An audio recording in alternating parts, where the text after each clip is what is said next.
সাহেব অর্ডার সাহেব অর্ডার করেছে। হ্যাঁ চকলেট। হ্যাঁ ওরাবার জন্য অর্ডার করলে করে দে। আন্দোলনকারী জুনিয়র ডাক্তারদের ওপর কি হামলার ছক কষা হয়েছে? সল্টলেকে ধর্নাস্থলে অশান্তি পাকানোর পরিকল্পনা? জুনিয়র ডাক্তারদের রক্ত ঝরিয়ে রাজনৈতিক ফায়দা তোলার চেষ্টা চলছে? নবান্নে মুখ্যমন্ত্রীর সঙ্গে জুনিয়র ডাক্তারদের বৈঠক ভেস্তে যাওয়ার 24 ঘন্টার মধ্যেই দুই ব্যক্তির মধ্যে ফোনে কথোপকথনের অডিও সামনে এনে এমন বিস্ফোরক দাবি করলেন কুণাল ঘোষ। তার পোস্ট করা অডিও ক্লিপে দুজনের মধ্যে কি কথা হচ্ছে শুনুন। সাহেব অর্ডার সাহেব অর্ডার করেছে। হ্যাঁ চকলেট। হ্যাঁ ওরাবার জন্য অর্ডার করলে করে দে। প্রশ্ন করছে তারা যারা আছে আপনারা। হ্যাঁ বলেছে কিছু একটা ভেবেই তো বলেছে। অঙ্ক কিছু মিলছে না আমার কি বলতো এসছে। হ্যাঁ হ্যাঁ হ্যাঁ বলছি আমি এত বছর এই কাজ করেছি আমার কোনদিন ভয় ডর লাগছে, কিন্তু এখন এটা বিবেক মানে করাটা ঠিক হবে? এটা তো লোকের জীবন বাঁচে। তোকে তো মানে ফাইট টু ফিনিশ করতে বলেনি। হ্যাঁ তোকে তো ফাইট টু ফিনিশ করতে বলেনি।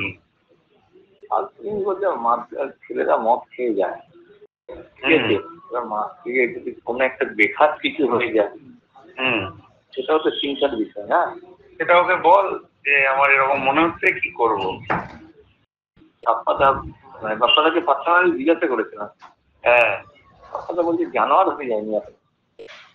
হ্যাঁ ওই ওই ওই মতো করেই কর। দাদু বলছি এই যে নবান্ন মিটিং হয়নি, ঠিক আছে, তাতে ফেরত চলে আসছে চকলেট। হ্যাঁ হ্যাঁ ভাববে শাসক মাঠটা মেরেছে।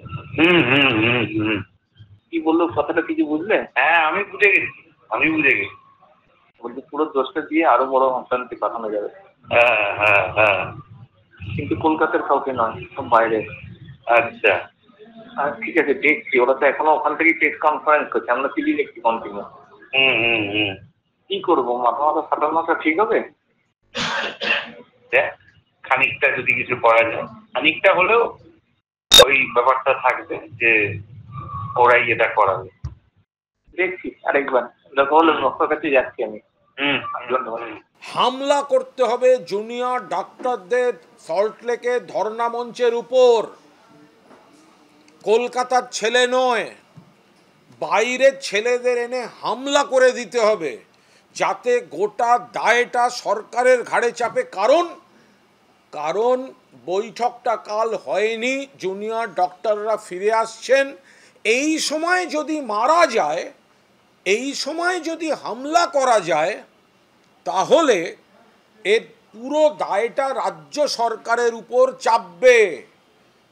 কিন্তু এই আন্দোলনটাকে যেদিকে নিয়ে যাওয়া হচ্ছে, যারা প্রভাব বিস্তার করছে, জুনিয়র ডাক্তারদের বলি দেওয়ার কথা ভাবছে। আজকে যদি রাত্রেবেলা হামলা হয়, আজকে কোনো সময় যদি হামলা হয়, তো সবাই ভাববে কালকে বৈঠক সাকসেসফুল হয়নি বলে শাসক দল বা তৃণমূল কংগ্রেস এসবে থাকছে।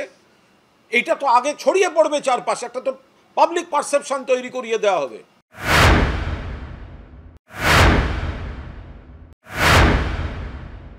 মহামান্য কুণাল ঘোষ যে অডিও ক্লিপ শেয়ার করেছেন, আমরা এটাই বলতে চাইবো যে যদি ওনার কাছে নির্দিষ্টভাবে খবর থাকে তাহলে উনি সেগুলো রাজ্য পুলিশের হাতে বা কলকাতা পুলিশের হাতে তুলে দিন।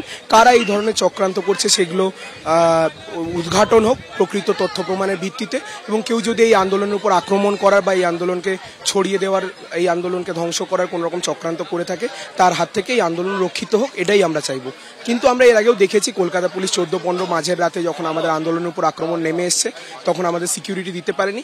এর আগেও আমরা দেখেছি মাননীয় কুণাল ঘোষ বিভিন্ন সময় বিভিন্ন তথ্য বলে জিনিসপত্র তুলে ধরেছেন যেগুলোকে পরে তিনি প্রতিষ্ঠা করতে পারেননি। ফলে সামগ্রিকভাবে আমরা খুব একটা ওটাকে গুরুত্ব দিতে পারছি না। এই মুহূর্তে প্রথমত এই আন্দোলন বাংলার মানুষের আন্দোলন, এখানে কেউ বহিরাগত নয়। এখানে এই আন্দোলনে কেউ বহিরাগত নয়। এই আন্দোলন সমগ্র বাংলা মানুষের আন্দোলন।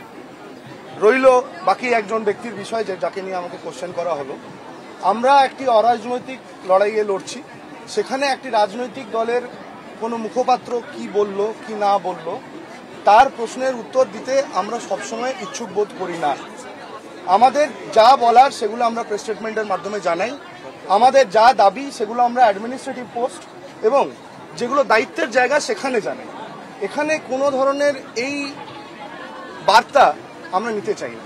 আমাদের কাছে মানুষ মানুষ, বাম অতি বাম রাম নয়।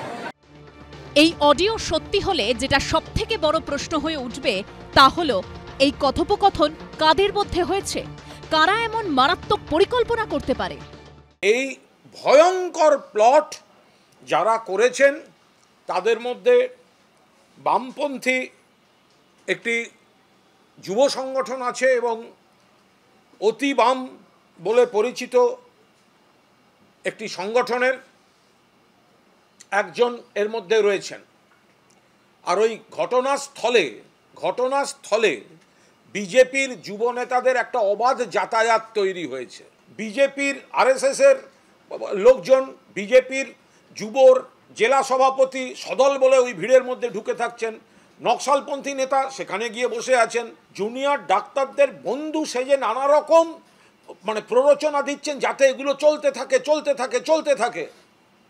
ফলে এর মধ্যে যেই ভয়ঙ্কর বিষয়টা আমাদের সামনে চলে এসেছে যে জুনিয়র ডক্টরদের ওপর কাল রাত থেকেই একটা হামলার চক্রান্ত চলছে যাতে পরিস্থিতিটা আরও জটিল করে দেয়া যায়, যাতে মাননীয় মুখ্যমন্ত্রী, পশ্চিমবঙ্গ সরকার এবং তৃণমূল কংগ্রেসের উপর দায় চাপিয়ে দিয়ে শকুনের রাজনীতি করা যায়। এরপরই এই ঘটনায় গড়ফার হালতু থেকে সঞ্জীব দাস নামে এক যুবককে গ্রেপ্তার করে বিধাননগর পুলিশ কমিশনারেট। সূত্রের খবর, তাঁকে জিজ্ঞাসাবাদ করে বাকিদেরও চিহ্নিত করে ফেলেছে পুলিশ।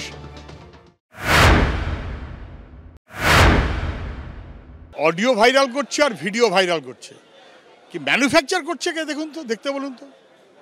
আমি জানি না, যদি কোনো অডিও কেউ পেয়ে থাকেন তার যথাযথ তদন্তের যা প্রক্রিয়া আছে সেই তদন্ত হবে, কিন্তু সেটা সত্য কি সত্য না তার আগেই তো ভাইরাল করে দিলেন একেবারে অ্যাকিউজ করে। এটা কি কেউ বানাচ্ছে? যারা বানাচ্ছে তারাই কি এটা পাঠাচ্ছে? নবান্ন মারফত কি লালবাজার মারফত এটা কি তৃণমূল নেতাদের কাছে যাচ্ছে? প্লিজ একটা কিছুটা করে দেখুক না, আমরা লাল নীল সবুজ গেরুয়া কিছু বুঝবো না। জুনিয়র ডাক্তাররা আক্রান্ত হলে ভারতীয় জনতা পার্টি বুঝে দেবে। 27 তারিখ নবান্ন অভিযানেও ঝান্ডা ছিল না, আমাদের কর্মী সমর্থকরা বুঝিয়ে দিয়েছে। এখনো 8 জন জেলে আছে, 204 জন অ্যারেস্ট হয়েছে। এখানকারও বিট্টু জয়সওয়ালরা জেল খেটে এসেছে। ওর ছেলের জন্মদিন ছিল 1 তারিখে, 800 জনকে নিমন্ত্রণ করেছিল, করতে পারেনি। আমরা কি এগুলো ভুলে গেছি? জুনিয়র ডাক্তারদের কেশাগ্র স্পর্শ করতে বলুন, তারপরে বুঝতে পারবেন। মঙ্গলবার থেকে সল্টলেকের স্বাস্থ্য ভবনের সামনে একটানা অবস্থানে বসে রয়েছেন জুনিয়র ডাক্তাররা। তাঁদের পাশে দাঁড়িয়েছেন বহু সাধারণ মানুষ। এই প্রেক্ষাপটে কুণাল ঘোষ যে অডিও ক্লিপ পোস্ট করেছেন তাতে দুজনের কথোপকথনে উঠে এসেছে মারাত্মক সব কথা। অর্ডার করেছে, হ্যাঁ চকলেট, হ্যাঁ ওরাবার জন্য অর্ডার করলে করেছে। প্রশ্ন করছে তারা যারা আছে আপনারা, হ্যাঁ বলেছে কিছু একটা ভেবেই তো বলেছে। অঙ্ক কিছু মিলছে না আমার, কি বলতো এসছে। হ্যাঁ হ্যাঁ হ্যাঁ বলছি, আমি এত বছর এই কাজ করেছি, আমার কোনদিন ভয় ডর লাগছে, কিন্তু এখন এটা বিবেক করাটা ঠিক হবে? এটা তো লোকের জীবন গেছে। তোকে তো ফাইট টু ফিনিশ করতে বলেনি, হ্যাঁ তোকে তো ফাইট টু ফিনিশ করতে বলেনি। ছেলেরা মদ খেয়ে যায়, ঠিক আছে, মাছ খেয়ে যদি কোনো একটা বেখাত কিছু হয়ে যায়, সেটাও তো চিন্তার বিষয় না। সেটা ওকে বল যে আমার এরকম মনে হচ্ছে, কি করবো। বাপ্পাদাকে পার্সোনালি জিজ্ঞাসা করেছিলাম, হ্যাঁ বাপ্পাদা বলছে জানোয়ার হয়ে যায়নি এখন, হ্যাঁ ওই মতো করেই কর। যে এই প্লটগুলো তাদের ঘিরে তৈরি হচ্ছে, তাদের সামনে কিছু মুখোশ ঘুরছে, মুখোশ যারা আপনাদের উত্তেজিত করছে, বিপথে চালাচ্ছে, মুখোশ ঘুরছে। ফলে দয়া করে আপনারা এই গোটা পরিস্থিতিটা অনুধাবন করুন। পুলিশ নিশ্চয়ই এর যথাযথ তদন্ত শুরু করে দিয়েছে এবং আমাদের অনুরোধ থাকবে এই গোটা জায়গাটায় কোনো বহিরাগত কোনোভাবে যেন ওখানে না ঢুকতে পারে। খাবারের সঙ্গে কে কী দেবে তার দায় কে নেবে? ওখানে এক একটা রাজনৈতিক দলের কেউ কেউ গিয়ে নানা রকম সব জিনিস দিচ্ছেন, কে সেগুলো পরীক্ষা নিরীক্ষা করবে? যা হবে তখন সরকারের দায়। কুণাল ঘোষ হচ্ছেন, উনি পুলিশের কেউ নয়, ওনার সেই লজিস্টিকও নেই, ওনার সেই ইনফ্রাস্ট্রাকচারও নেই। সুতরাং উনি কোথা থেকে পেলেন এটা একটা কিন্তু higher conspiracy. NI is the correct investigating agency যে এটাকে ক্র্যাক করতে পারবে, কারণ স্টেট পুলিশ দিয়ে এটা সম্ভব নয়। আন্দোলনকারীদের ভয় দেখানো, মানে ইনডিরেক্টলি ওদের মৃত্যু ভয় দেখানো হচ্ছে, যাতে করে তারা ইমিডিয়েটলি এই আন্দোলন থেকে সরে দাঁড়ায়। এবং এই জনসমর্থন কোনো মতেই এরা সহ্য করতে পারছে না। কুণাল ঘোষ এই অডিও পেলেন কি করে? যদি ধরেও নিই যে কুণাল ঘোষ এই অডিও পেশ করলেন, তাহলে তার সত্যতা নিয়ে প্রশ্ন উঠবে, মানে তার জেনুইনিটি নিয়ে প্রশ্ন উঠবে। আর একটা প্রশ্ন উঠবে যে তাহলে কি একটি রাজনৈতিক দল সমস্ত সাধারণ মানুষের ফোনে আড়ি পাচ্ছেন? দেখুন, পুলিশ যদি আড়ি পেতে দুজনের কথা শুনতে পান, তাহলে পুলিশই কেস চালু করে দিতেন, তা বা পুলিশই প্রেস মিট করতে পারতেন। আর যাদের ফোনে তারা আড়ি পেতেছিলেন তাদের অ্যারেস্ট করলেই তো হতো। তাহলে সুও মোটো কেস চালু করার দরকার কি ছিল অজ্ঞাত পরিচয় অভিযুক্তদের বিরুদ্ধে? অজ্ঞাত পরিচয় অভিযুক্ত আবার দুজনের ফোনে আড়ি পেতে তাদের কথোপকথন শোনা গেছে, এটা তো কন্ট্রাডিক্টরি হচ্ছে। সবচেয়ে বড় কথা, আমার ভয় হচ্ছে এই সুও মোটো এফআইআর অজ্ঞাত পরিচয় ব্যক্তিদের বিরুদ্ধে মানে হলো এই আন্দোলনকে ভেঙে দেবার জন্য কিছু নিরপরাধ ছেলে মেয়েকে হয়তো তুলে নেবে। আমাদের যে আন্দোলন সম্পূর্ণরূপে অরাজনৈতিক। অরাজনৈতিক এই অর্থে যেখানে দলীয় রাজনীতির কোনো অংশ নেই। তাহলে দলীয় রাজনীতির মধ্যে যে সংকীর্ণতা থাকে, সেই সংকীর্ণতা এই আন্দোলনে নেই। তাহলে সেই জায়গা থেকে বাকিরা অনেকেই এই আন্দোলনে সামিল হয়েছে। আমরা মনে করি এই দলীয় সংকীর্ণতা প্রসঙ্গ যখন বারবার তোলা হয় শাসক দলের পক্ষ থেকে, সেটা যে কোনো ঐক্যবদ্ধ আন্দোলনকে একটা ভাঙার, ঐক্যবদ্ধ আন্দোলনের মধ্যে অনৈক্য সৃষ্টি করার চেষ্টা। আমরা মনে করি এই অনৈক্য সৃষ্টি করার চেষ্টার থেকেই এই জায়গা। পুলিশ তার মতন থেকে যা পদক্ষেপ নেওয়া যায় সেটা নেক। আমরা যেভাবে চালিয়ে যাচ্ছি চলবে। আমাদের দিক থেকে যে সহযোগিতার কথা চাওয়া হয়েছে, সেই সহযোগিতা আমরা আলোচনা চলছে। বিধাননগর কমিশনারেটের তরফে জানানো হয়েছে, এই অডিও ক্লিপ সামনে আসার পর অজ্ঞাত পরিচয় ব্যক্তিদের বিরুদ্ধে স্বতঃপ্রণোদিতভাবে এফআইআর করছে পুলিশ। সাইবার ক্রাইম বিভাগকে সক্রিয় করা হয়েছে। কথোপকথন কাদের মধ্যে তা চিহ্নিত করার প্রক্রিয়া চলছে। মুখ্যমন্ত্রীর সঙ্গে জুনিয়র ডাক্তারদের বৈঠক ঘিরে বৃহস্পতিবার রাত অবধি চরম স্নায়ুযুদ্ধ চলে। শেষ অবধি রাজ্য সরকার লাইভ স্ট্রিমিংয়ের দাবি মেনে না নেওয়ায় বৈঠকে রাজি হননি জুনিয়র ডাক্তাররা। নবান্ন সভাঘরের দোরগোড়া থেকে বৈঠক না করেই ফিরে আসেন তাঁরা। তৃণমূলের প্রাক্তন রাজ্য সাধারণ সম্পাদক কুণাল ঘোষের পোস্ট করা অডিওতে সেই প্রসঙ্গও শোনা গেছে। বলছি এই যে নবান্ন মিটিং হয়নি, ঠিক আছে, তাতে ফেরত চলে আসছে সাবলে। হ্যাঁ হ্যাঁ, সাবলে শাসক মাথা মেরেছে। কি বললো কথাটা কিছু বুঝলে? হ্যাঁ আমি বুঝে গেছি, বলছি পুরো দোষটা দিয়ে আরো বড় অশান্তি পাঠানো যাবে। হ্যাঁ হ্যাঁ হ্যাঁ, কিন্তু কলকাতার কাউকে নয়, সব বাইরে। আচ্ছা ঠিক আছে, দেখছি। ওরা তো এখনো ওখান থেকে প্রেস কনফারেন্স করছে, আমরা টিভি দেখছি কন্টিনিউ। কি করবো, মাথা ফাটানোটা ঠিক হবে? খানিকটা যদি কিছু করা যায়, খানিকটা হলেও ওই ব্যাপারটা থাকবে যে ওরাই এটা করাবে। দেখছি আরেকবার, দেখা হলে ডক্টর কাছে যাচ্ছি আমি। এই অডিও ক্লিপ সামনে এনে জুনিয়র ডাক্তারদের ধর্ণাস্থলে বহিরাগত প্রবেশ বন্ধের দাবি করেছেন কুণাল ঘোষ। এই প্লটগুলো তাদের ঘিরে তৈরি হচ্ছে, তাদের সামনে কিছু মুখোশ ঘুরছে, মুখোশ। যারা আপনাদের উত্তেজিত করছে, বিপথে চালাচ্ছে, মুখোশ ঘুরছে। দয়া করে আপনারা এই গোটা পরিস্থিতিটা অনুধাবন করুন। পুলিশ নিশ্চয়ই এর যথাযথ তদন্ত শুরু করে দিয়েছে এবং আমাদের অনুরোধ থাকবে এই গোটা জায়গাটায় কোনো বহিরাগত কোনোভাবে যেন ওখানে না ঢুকতে পারে। ওখানে এক একটা রাজনৈতিক দলের কেউ কেউ গিয়ে নানা রকম সব জিনিস দিচ্ছেন, কে সেগুলো পরীক্ষা নিরীক্ষা করবে? যা হবে তখন সরকারের দায়। বহিরাগতদের হাত থেকে বহিরাগতদের দিয়ে বহিরাগতদের প্রবেশ গোটা এলাকাটায় বন্ধ করে দেওয়া হোক। কারণ জুনিয়র ডক্টরদের উপর আক্রমণ করে তৃণমূল কংগ্রেসকে কিভাবে এই সরকারকে আরও অস্বস্তিতে ফেলা যায়, মেলাইন করা যায়, কুৎসা করা যায়, তার একটা ভয়ঙ্কর চক্রান্ত এখানে বামেদের একটি সংগঠন আর অতি বামের একটি সংগঠন, তাদের মধ্যে কথা চলছে, তাদের মধ্যে থেকেই বেরিয়ে আসছে। কখনো জুনিয়র ডাক্তারদের একাংশকে দেখা যাচ্ছে বিজেপি অফিসের মধ্যে বসে আছেন, কখনো বিজেপির লোকদের দেখা যাচ্ছে তাদের ওখানে গিয়ে খাবার দাবার ইত্যাদি বিলি করছেন। আর খারাপ কিছু হলে সেগুলো সমস্ত দায় গিয়ে পড়বে মুখ্যমন্ত্রী জবাব দাও, দাবি এক, দফা এক। আর এসব হবে না। কপাল ভালো, ঈশ্বরের আশীর্বাদ যে গতকাল যখন এই ঘটনায় কথোপকথন হামলার হয়েছে তারপরেই কিছু ঘটনা এরা ঘটাতে পারেনি। তার মানে এই শক্তিটা ওত পেতে বসে আছে, একটা সুযোগ খুঁজছে। আমি একটা সোজা কথা এটা বলতে চাই যে আমাদের কাছে মানুষ বাম অতি বাম রাম নয়, আমাদের কাছে বাংলার মানুষ। কুণাল ঘোষ এই অডিও ক্লিপ সামনে আনার পর বিধাননগর কমিশনারেটের তরফে জানানো হয়েছে ধর্নাস্থলে পুলিশ বাহিনী বাড়ানো হচ্ছে, সিনিয়র অফিসারের সংখ্যা বাড়ানো হচ্ছে। ডাক্তারদের সঙ্গে পুলিশ আধিকারিকরা কথা বলেছেন, নিরাপত্তার স্বার্থে সেখানে সিসিটিভি লাগাচ্ছে পুলিশ, যাতে কারা ঢুকছে বেরোচ্ছে তা নজরে রাখা যায়।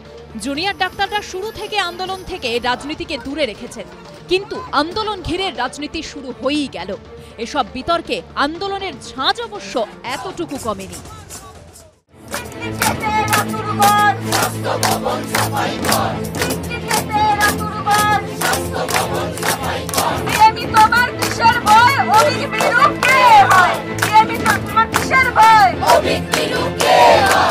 রাতভর অবস্থানের পর সকালের চাঁদি ফাটা রোদ, দুপুরের ঝোড়ো বৃষ্টি। আরজিকর কাণ্ডের প্রতিবাদে ও বিচার চেয়ে জুনিয়র ডাক্তারদের আন্দোলন অব্যাহত। লাইভ স্ট্রিমিং ইস্যুতে বৃহস্পতিবার নবান্নে মুখ্যমন্ত্রীর সঙ্গে বৈঠক ভেস্তে যাবার পর আন্দোলনের ঝাঁজ আরও বেড়ে গেছে।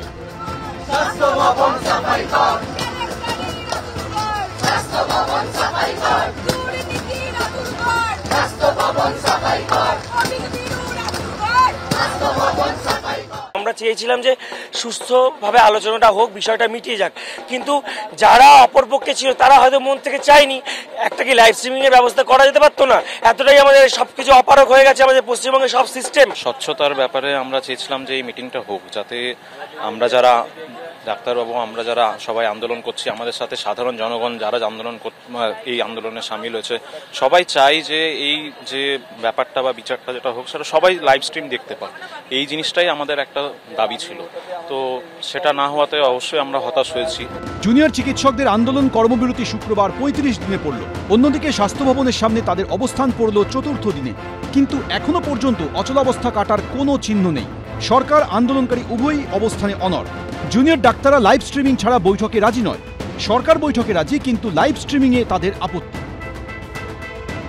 ডিস্ট্রিক্ট মিটিংগুলো লাইভ স্ট্রিমিং হয়।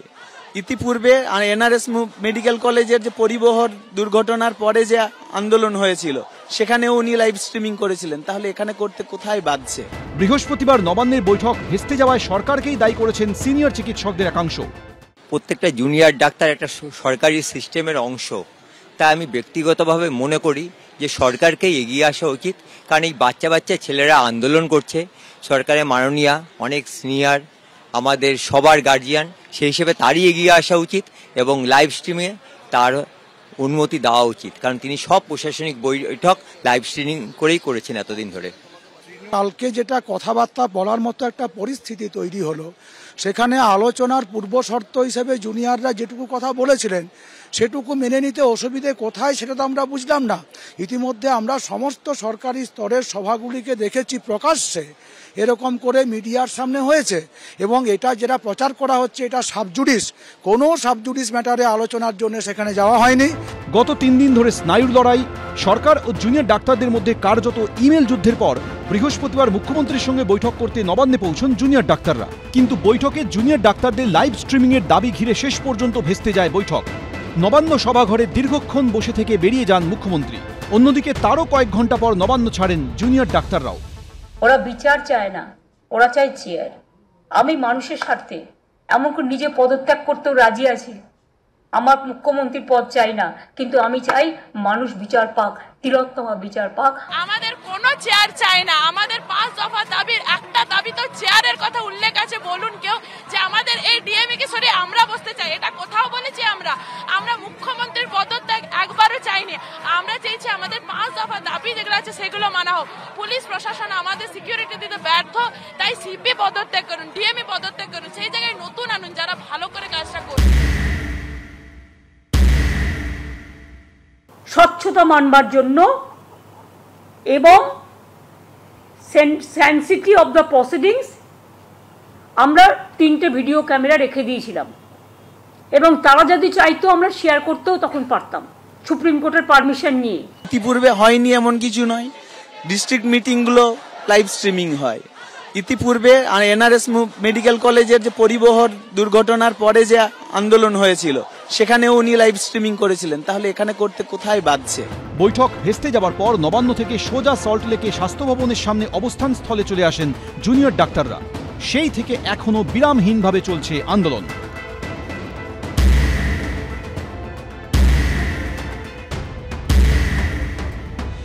কেসটা ডেফিনেটলি সেন্সিটিভ, কিন্তু তা সত্ত্বেও হাইকোর্ট থেকে এবং সুপ্রিম কোর্ট থেকে তো লাইভ স্ট্রিম হচ্ছে।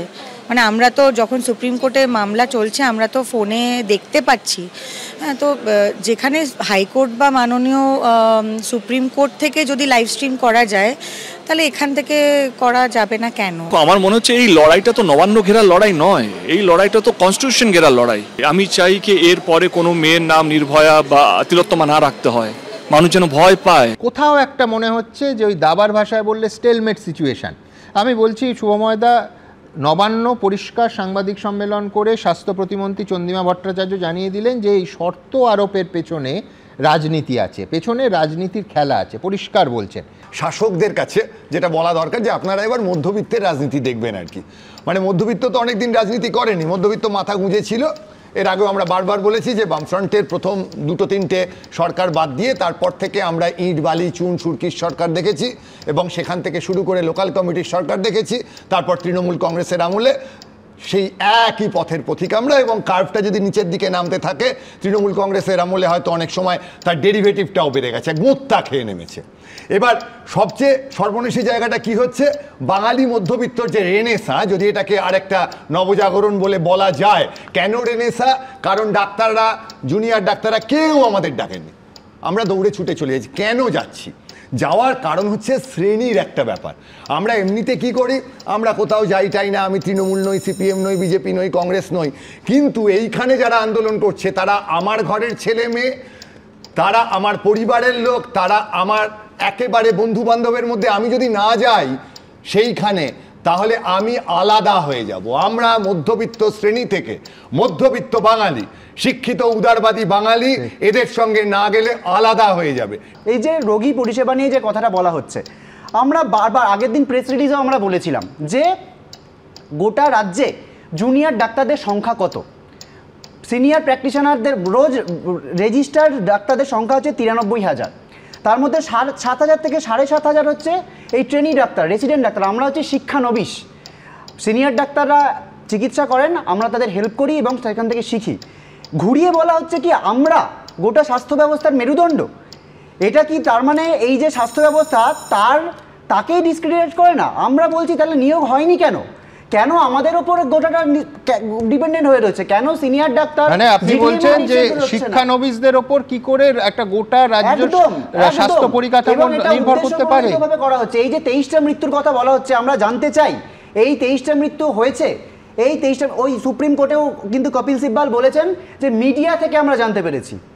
এটা একটা মানে এটা কোনো কথা হলো? কোন মিডিয়া কিভাবে ওই 23টা মৃত্যু জুনিয়র ডাক্তারদের কোন গাফিলতি সেটা বর্তমান স্বাস্থ্য সচিবও একেবারে অন ক্যামেরা বলেছেন। হ্যাঁ একদম, আমরা চাই মিডিয়া এন্ড সাম সোর্সেস সেই তথ্য একদম আমাদের সামনে চাই। আমার মনে পড়ে না আমার ছোট ছোট ভাই বোনেরা যে আন্দোলন আজকে সংগঠিত করতে পেরেছে 1947 থেকে আজ পর্যন্ত এই রকম গণজাগরণের আন্দোলন পশ্চিমবঙ্গ ভারতবর্ষে আর কোথাও সংগঠিত হয়েছে বলে এটা ক্লিয়ার কাট।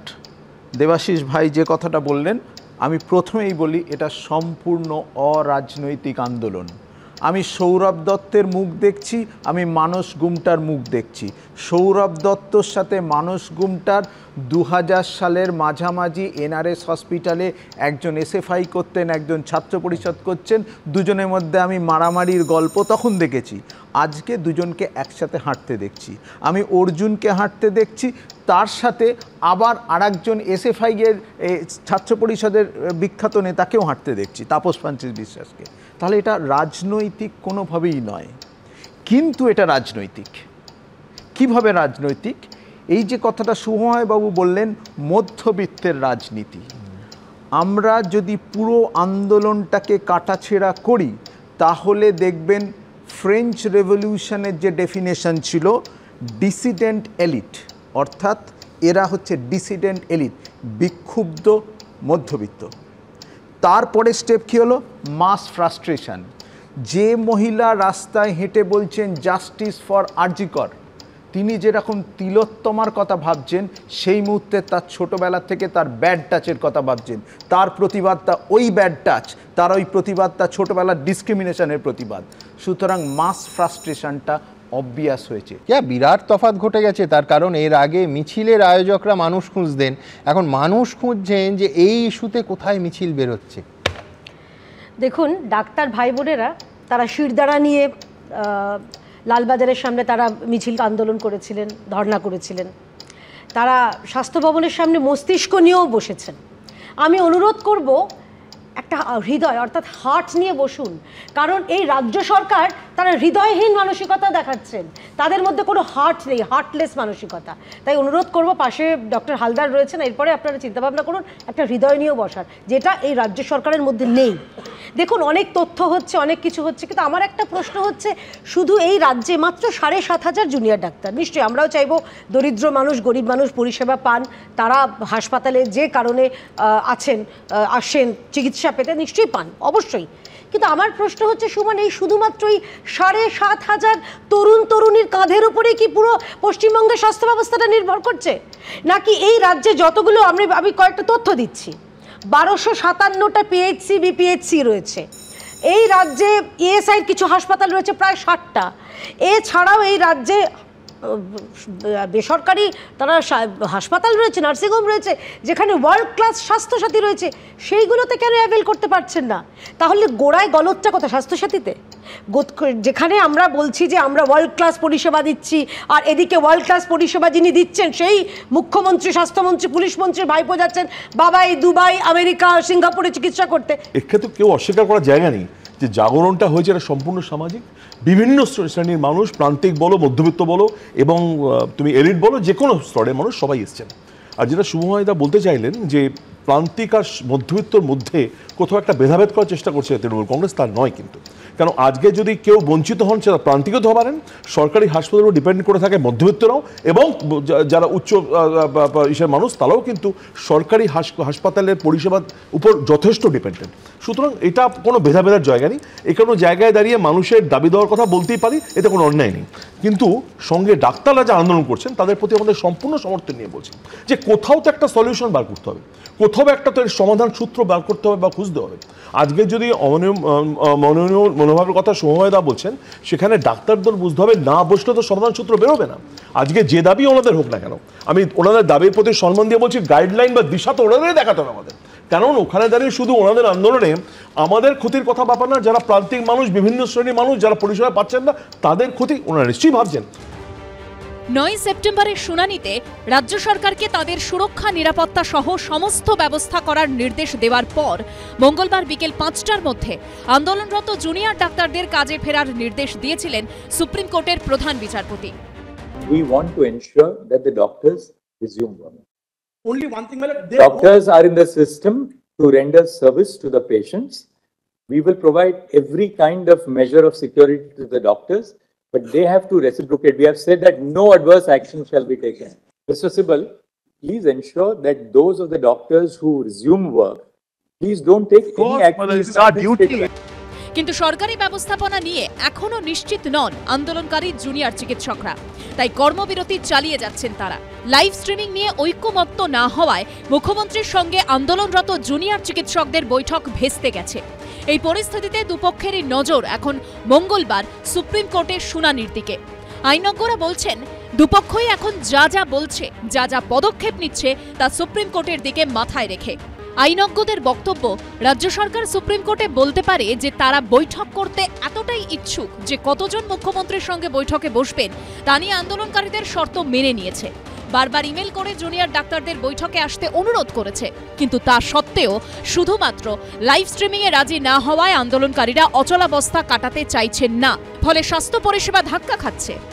মমতা ব্যানার্জি তাকে কারো ভালো নাই লাগতে পারে, সে তার সম্পর্কে কারো বিরূপ ধারণাও থাকতে পারে, কিন্তু এটা তো অস্বীকার করার নেই তিনি একজন মুখ্যমন্ত্রী। এতগুলো কাজের শিডিউল কেটে ছেটে তিনি 1.5 ঘন্টা বসে আছেন, সেই জায়গার থেকে তারা চলে গেলেন। এবং সব দিকে যেটা দাঁড়ালো যে লাইভ স্ট্রিমিংয়ের ব্যাপারটা, এটা সত্যি যে মমতা ব্যানার্জি এর আগে যত প্রশাসনিক বৈঠক করেন বা এদের সঙ্গে আগে বসেছিলেন লাইভ স্ট্রিমিং করেছিলেন, কিন্তু এটা কিন্তু একটা ব্যতিক্রমী সিচুয়েশন। এই জায়গায় দাঁড়িয়ে যখন একটা সুপ্রিম কোর্ট সুমোটো যে ম্যাটারটা টেক আপ করেছে, সেখানে দাঁড়িয়ে সরকার হয়তো ভেবেছে এটা লাইভ স্ট্রিমিং করলে এমন কিছু কথাবার্তা সেখানে উঠতে আসতে পারতো যেটা একটু ইনভেস্টিগেশনে বিতর্ক তৈরি করতে পারতো। ফলে কয়েকটা ছাত্র বা কয়েকজন সাধারণ মানুষ যে রিস্কটা নিতে পারে, সেই রিস্কটা কিন্তু একটা সরকারের পক্ষে নেওয়া সম্ভব না। আইনজ্ঞরা বলছেন উল্টো দিকে জুনিয়র চিকিৎসকরাও নিজেদের বক্তব্য সুপ্রিম কোর্টে পেশ করবে। তারাও বলতে পারে যে তারা বৈঠকে এতটাই ইচ্ছুক যে ভোরবেলা আলোচনায় বসার জন্য সরকারকে ইমেল করছে। মুখ্য সচিবের ডাকে সাড়া দিয়ে বৈঠকে যোগ দিতে নবান্ন অবধি পৌঁছে গেছে। মুখ্যমন্ত্রী নবান্ন সভাঘর থেকে বেরোনোর পরও সেখানে থেকে গেছে। অর্থাৎ আন্দোলনকারীরা বোঝাতে চাইবেন সরকার আলোচনায় অনিচ্ছুক, তাঁরা নন। খুব ছোট্ট দাবি ছিল, সেটা হচ্ছিল মুখ্যমন্ত্রী লাইভ স্ট্রিমিং, সেটা পাবলিক দেখতে চায়। শুধুমাত্র তো ডাক্তাররা গিয়ে বৈঠক করবেন বা তারা তাদের দাবি দাওয়াগুলো পেশ করবেন সেটা তো বিষয় না, মানুষও এটা দেখতে চায় এবং সেটা স্বচ্ছতা রাখার জন্যই লাইভ স্ট্রিমিংয়ের কথা বলা হয়েছে। তা মুখ্যমন্ত্রী এটাতে রাজি নন। অবশ্যই আমি মনে করি যে এইটা সুপ্রিম কোর্টের কাছে আর্গুমেন্টের মাধ্যমে ডাক্তারদের তরফ থেকে হোক বা স্টেটের তরফ থেকে হোক ডেফিনেটলি উঠবে এবং সুপ্রিম কোর্টের নজরে আসবে। সুপ্রিম কোর্টের নজরে আসলে সুপ্রিম কোর্ট কি সিদ্ধান্ত নেয় আমরা সেদিকে তাকিয়ে থাকব। তবে এটা মুখ্যমন্ত্রীর আমি মনে করি অন্যায় দাবি যে তিনি লাইভ স্ট্রিমিং করবেন না, গোপনে বৈঠক করবেন, ভিডিওগ্রাফ করে রাখবেন, এটা একবারেই সঠিক নয়। লাইভ স্ট্রিমিং, তিনি একটা পাবলিক চেয়ারে বসে আছেন, তিনি কি কথা বলছেন, তার সাথে কার বৈঠক হচ্ছে, কেউ যদি লাইভ স্ট্রিমিংয়ের দাবি করে গণতান্ত্রিক অধিকার, তার লাইভ স্ট্রিমিং করা উচিত ছিল। কেন লাইভ স্ট্রিমিং নয়, মুখ্যমন্ত্রী তার একটা ব্যাখ্যা দিয়েছেন। তিনি বলছেন এটা যেহেতু সুপ্রিম কোর্টের বিচারাধীন বিষয়, এখানে লাইভ স্ট্রিমিং করা যেত না। বিচারাধীন বিষয় এবং কেসটা সিবিআই দেখছে, তাই লাইভ স্ট্রিমিং সম্ভব নয় মুখ্যমন্ত্রী বলছেন। আমি ডক্টর বিপ্রেশ চক্রবর্তী, জুনিয়র ডাক্তারদের প্রতিনিধি, এখানে আছেন। ডিজিকে আমরা এই একই প্রশ্ন করেছিলাম, ডিজি রাজীব কুমার বলেছেন no wire it is done live. আপনাদের উল্টো দিক থেকে আমি আপনার কাছে প্রশ্নেতে আসবো যে এই লাইভ সম্প্রচারের প্রশ্নে, এই লাইভ স্ট্রিমিংয়ের পয়েন্টটাতে আপনারা অনড় কেন? অনর্থার অনেকগুলো কারণ আছে, তবে এই প্রশ্নের উত্তর দেওয়ার আগে আমি একটা কথা শুধু বলে নিতে চাই। আমি পশ্চিমবাংলার জনসাধারণের সামনে হাত জোর করে একটা কথা বলতে চাই, উইথ ডিউ রেসপেক্ট ম্যাডাম, আমরা ডাক্তার, আমরা ডাক্তারি সমাজের ছাত্র, আমরা প্রত্যেকে এখানে লড়ছি। আমাদের কাছে সবচাইতে পছন্দের এবং একমাত্র পছন্দের আমাদের ডাক্তারি চেয়ারটাই। এই কথাটা আমি সবার আগে একটু ক্ল্যারিফাই করে নিতে চাই। যেই প্রশ্নে আমরা আসছি যে কেন লাইভ স্ট্রিমিং আমরা চাইছি, আমরা আজ কিন্তু মুখ্যমন্ত্রী মোটামুটি দাঁড়িপাল্লায় বসিয়েছেন, একদিকে মৃত্যু আর একদিকে হচ্ছে আপনাদের কর্মবিরতি, মানে সরাসরি মৃত্যুর সঙ্গে রিলেট করে দেখাচ্ছেন যে পরপর মানুষের মৃত্যু হচ্ছে শুধু আপনাদের কর্মবিরতির জন্য। সেটা আমি বলবো একটা সেম সাইড গোলই। তাহলে উনি যদি এরকম কিছু বলে থাকেন তার এক্সপ্লেনেশনটা আমি দিচ্ছি, তার আগে কেন লাইভ স্ট্রিমিং সেটা একটু বলে নিচ্ছি। প্রথম কথা হচ্ছে আমরা লড়াই করছি 1 মাসের ওপর হয়ে গেছে এবং আজকের এই লড়াইটায় আমরা পথে নেমে লড়ছি, ময়দানে নেমে লড়ছি। আমাদের সাথে পশ্চিমবাংলার সাধারণ মানুষ, দেশের বাইরের মানুষ লড়ছে এবং দেশে বিদেশের মানুষ জানতে যে কী হচ্ছে, কেন হচ্ছে, আমরা তোমাদের সাথে আছি, পাশে আছি। আজকে অভয়ার বাবা মা আমাদের পাশে এসে দাঁড়িয়ে আমাদের হাতে হাত রেখে বলেছে তোমাদের মুখের দিকে দাঁড়িয়েছি, তোমরা কিন্তু আমার মেয়ের বিচারটা নিয়ে আসবে। আজকে আমরা অনেকের কাছেই এই অ্যান্সারগুলো দেওয়ার জন্য দায়বদ্ধ, তারা সবাই পাশে আছেন। এই প্রতিটা মানুষ এই লড়াইটাকে নিজেদের লড়াই মনে করছে। প্রতিটা মানুষের অধিকার আছে ওই ঘরের মধ্যে কী আলোচনা হচ্ছে, কি বলা হচ্ছে, কি হচ্ছে সেগুলো জানার। আমরা কিছুজন যেতে পারি, 30 জন, কিন্তু 30 জন এখানে কেউ এমন নয় যে এ দাদা ও দিদি বা এ মাথা, এমন কিচ্ছু নয়। প্রত্যেকের লড়াই, প্রত্যেকের এই বেসিক এই নৈতিক অধিকারটা আছে যে সবাই সেটা শুনতে পারবে এবং সবার নিজস্ব কিছু রাগ, ক্ষোভ, রিসেন্টমেন্ট অনেক কিছু আছে এবং এখানে তো এই অস্বীকার করার কোনো জায়গায় নেই। কী এমন হতো, কী হতো? আমরা তো ওখানে গিয়ে বলিনি যে কোনো সাবজুডিস ব্যাপার উনি বলছেন, এবং আরেকটা উনি বলেছেন যে হচ্ছে রেকর্ড করতাম, কন্ট্রাডিক্টরি স্টেটমেন্ট আমার যেটা মনে হয়, কারণ উনি বলছেন লাইভ দেখানো যাবে না, সাবজুডিস ব্যাপার, এবং সেকেন্ডলি উনি বলছেন রেকর্ড করা যাবে, চাইলে আমি দিয়ে দিতাম। কোনো না কোনো জায়গায় তো রেকর্ডিংটা চলেই আসতো, তাহলে ব্যাপারটা তো সে একই দাঁড়ালো। বিচারাধীন বিষয়, সিবিআই তদন্ত, সুপ্রিম কোর্টের বিচার করছে, এর সঙ্গে আদৌ লাইভ স্ট্রিমিংয়ের কি কোনো বিরোধ আছে? প্রথম কথা বলি, এর কোনো প্রকার প্রতিবন্ধকতা নেই, না আইনগত প্রতিবন্ধকতা রয়েছে না নির্দেশগত প্রতিবন্ধকতা রয়েছে। লাইভ স্ট্রিমিংয়ের প্রতিবন্ধকতা থাকলে হয় আইদার কোনো আইনে সেটা বলা থাকবে যে এই বিষয়ে লাইভ স্ট্রিমিং করা যাবে না, এই আইনে বর্ণিত আছে, অথবা সুপ্রিম কোর্ট বা হাইকোর্ট কোনো একটি আদালত সেটি নির্দেশ দিয়ে বলবে লাইভ স্ট্রিমিং করা যাবে না। এই সুপ্রিম কোর্টের লাইভ স্ট্রিমিং নিয়ে সিনিয়র অ্যাডভোকেট ইন্দিরা জয় সিং তিনি মামলা করেছিলেন, এবং সেই মামলার পরিপ্রেক্ষিতে সুপ্রিম কোর্ট মডালিটিস ঠিক করে সুপ্রিম কোর্ট নির্দেশ দেন লাইভ স্ট্রিমিং করার। সুপ্রিম কোর্ট নিজে লাইভ স্ট্রিমিং করে, অ্যাজ ওয়েল অ্যাজ বিভিন্ন হাইকোর্ট তারা লাইভ স্ট্রিমিং করতে শুরু করে, এবং এখন বর্তমানে সব জায়গায় লাইভ স্ট্রিমিং চলছে। আজকে এই যে ছেলেমেয়েরা আজকে রাজ্যটা যে জায়গায় এসে দাঁড়িয়েছে, এর দুটো ফান্ডামেন্টাল কারণ হলো, একটা হলো overall mismanagement of health care, এবং দ্বিতীয়ত ইমিডিয়েট কারণটা হলো ওভারঅল মিসম্যানেজমেন্ট অফ ইনভেস্টিগেশন। এবং সেখানে খুব কঠিন কঠিন প্রশ্ন হতো। তো তুমি শেক্সপিয়ারকে দিয়ে বললে না, মাচ অ্যাডো অ্যাবাউট নাথিং। আমার মনে হয় এই মিটিংটা যেভাবে হবে, এই দিন 15-16 দিন আগে এরা যায়নি, কিন্তু সমস্ত চিকিৎসক এরা মিলে আমাদের চিফ সেক্রেটারির সঙ্গে মিটিং হয়েছিল, বেচারাকে অনেক প্রশ্ন ফেস করতে হয়েছিল, উইচ হি ডিড। আমার মনে হয় উনি বিন্দুমাত্র খুব একটা আনন্দিত হননি সেই প্রশ্নগুলো নিয়ে। এখন এই প্রশ্নগুলো যদি লাইভ স্ট্রিমিংয়ে মানুষের সামনে যায়, তুমি মিটিংয়ে কী নিয়ে আলোচনা করতে? একদম তুমি মিটিংয়ে কী নিয়ে আলোচনা করতে? তুমি আলোচনা করতে যে আমাদের হাসপাতালে, মেডিকেল কলেজে এই নৈরাজ্যগুলো হলো কেন? তুমি এই মিটিংয়ে আলোচনা করতে যে যখন এই নৈরাজ্য ঘটে গেল, যখন এই মেয়েটি আমাদের মধ্যে থেকে চলে গেল, তারপরে কেন পদে পদে আমরা ইনভেস্টিগেট করতে যতটা না হেঁটেছি তার থেকে বেশি আমরা হোঁচট খেয়েছি, কেন এই জিনিসটা? একটা জিনিস আমার যোগ করতে হবে, সেটা হচ্ছে যে ওনাদের যা দাবি, এবং আজকে নবান্নে আমি খুব মন দিয়ে মুখ্যমন্ত্রী সাংবাদিক সম্মেলন, কিছুটা দাবি মেনে নেওয়া হয়েছিল। আমি অন্য কথা বলছি, সেটা হচ্ছে দুটোর মধ্যে কিন্তু নবান্ন বলছে ওনাদের যা দাবি, যা নিয়ে আলোচনা হবে, আর ওনারা পাবলিকলি যে দাবিগুলো বলছেন তার মধ্যে তফাৎ আছে। তার কারণ মুখ্যমন্ত্রী বলছেন যে কী নিয়ে আজকে আলোচনা হতো, infrastructure of medical system in West Bengal, 2 safety and security of doctors. কিন্তু ওনাদের দাবি তো ফ্রম ডে 1 পুলিশ কমিশনারের পদত্যাগ, তারপরে স্বাস্থ্য সচিব, স্বাস্থ্য শিক্ষা অধিকর্তা, স্বাস্থ্য অধিকর্তার পদত্যাগ, এইগুলো তার মানে আলোচনার আওতায় অ্যাকর্ডিং টু নবান্ন ছিল না। মানে আমি তো এখানে একটা বিরাট তফাৎ দেখছি ওনাদের দাবি আর নির্ধারিত নবান্ন ভাবছে যা নিয়ে আলোচনা করব তার মধ্যে। দেখো সুমন, কথাটা হচ্ছে এই অপ্রিয় কঠিন প্রশ্নগুলো এড়িয়ে যাওয়া যাবে না। আজকেও এড়িয়ে যাওয়া যাবে না, কালকে মিটিং হলেও এড়িয়ে যাওয়া যাবে না।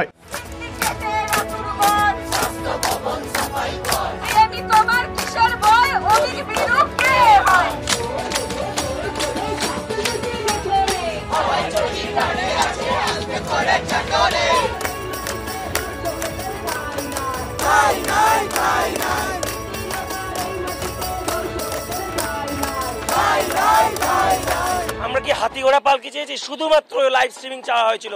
কেন? হয়তো উনি চাননি মনে থেকে, আমরা তো চেয়েছি, আমাদেরকে এখনো ডাকলে আমরা যাব, কিন্তু লাইভ স্ট্রিমিং করতে হবে। রাতের পর রাত, ভোরের পর ভোর, তবু যেন অন্ধকার দূর করে আসছে না সেই সকাল। চলছে আন্দোলন একে একে 3 দিন, কখনো রাতে খোলা আকাশের নিচে, কখনো ঝমঝমিয়ে বৃষ্টির মধ্যে।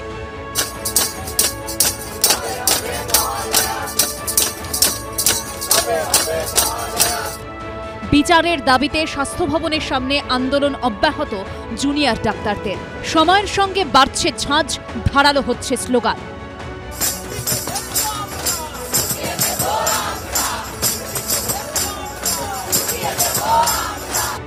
লাইভ স্ট্রিমিং এর দাবি ঘিরে তীব্র টানাপোড়েনের জেরে বৃহস্পতিবার ভেস্তে গিয়েছে নবান্নের বৈঠক। আমরা যে আলোচনার জায়গাটায় যাবার চেষ্টা করছিলাম, সেই জায়গাতে কিন্তু প্রশাসন মানতে রাজি হচ্ছে না। লাইভ স্ট্রিমিংয়ের যে ব্যাপারটা সেটা তো প্রথম থেকেই করা দরকার ছিল, কারণ লাইভ স্ট্রিমিং না হলে স্বচ্ছতাটা থাকবে কি করে, সবাই আমরা কি আলোচনা করছি সেটা বুঝতে পারবে। লাইভ স্ট্রিমিং ছাড়া প্রশাসনের সঙ্গে আর কোনো বৈঠক নয় বলে বার্তা দিয়েছেন আন্দোলনকারীরা। একটা কি লাইভ স্ট্রিমিং এর ব্যবস্থা করা যেতে পারতো না? এতটাই আমাদের সবকিছু অপারক হয়ে গেছে, আমাদের পশ্চিমবঙ্গের সব সিস্টেম একটার পর একটা সিস্টেম তো আমরা দেখছি অপারক, অকেজো। এই সিস্টেমটাও কি এইভাবে অকেজো করে দিতে চাইছেন আপনারা? কেন হবে না? সবাই চাই যে এই যে ব্যাপারটা বা বিচারটা যেটা হোক সেটা সবাই লাইভ স্ট্রিম দেখতে পায়, এই জিনিসটাই আমাদের একটা দাবি ছিল। তো সেটা না হওয়াতে অবশ্যই আমরা হতাশ হয়েছি। এখন দেখা যাক, আমরা তো এখানে অবস্থান যে বিক্ষোভ করছি সেটা তো চলবে। পথে নেমে পথ চেনার পর হয়ে গেছে জানাশোনা, মিলে গেছে প্রতিবাদের সুর। আপনি কোত্থেকে এসেছেন? আমি সোদপুর থেকে। এখানে এসে কি সবার সঙ্গে? হ্যাঁ। একেবারে দেখে তো মনে হয় না যে আপনাদের আগে পরিচয় ছিল না, যেমন ভাবে গলা আমাদের এখানে এসেই সবার সাথে পরিচয়। এখন আমরা আর কেউ আলাদা না, আমরা সবাই আছি। একটা মেয়ে রেপ হয়ে গেছে, এর সঠিক তদন্ত না হচ্ছে ততদিন আমরা জাগছি, রাত জাগছি, আমাদের মতো সাধারণ মানুষ রাত জাগছি। আমরা সবাই এক, শুটটা সবার এক। এখানে যারা যারা আছে সবাই মেডিকেল কলেজ তা নয়, এখানে প্রচুর লোক আছে যারা সাধারণ মানুষ আমাদের সাথে এসছে, কাল সকালবেলা অফিস যাবে।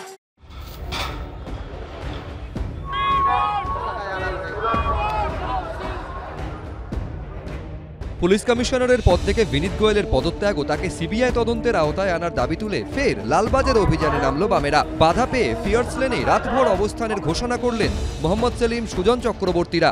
আমরা তো আজকে অবস্থানে এসেছি, জানিয়ে সন্দেহ নেই আগামীকাল পর্যন্ত চলবে, গোটা রাজ্য জুড়ে কর্মসূচি।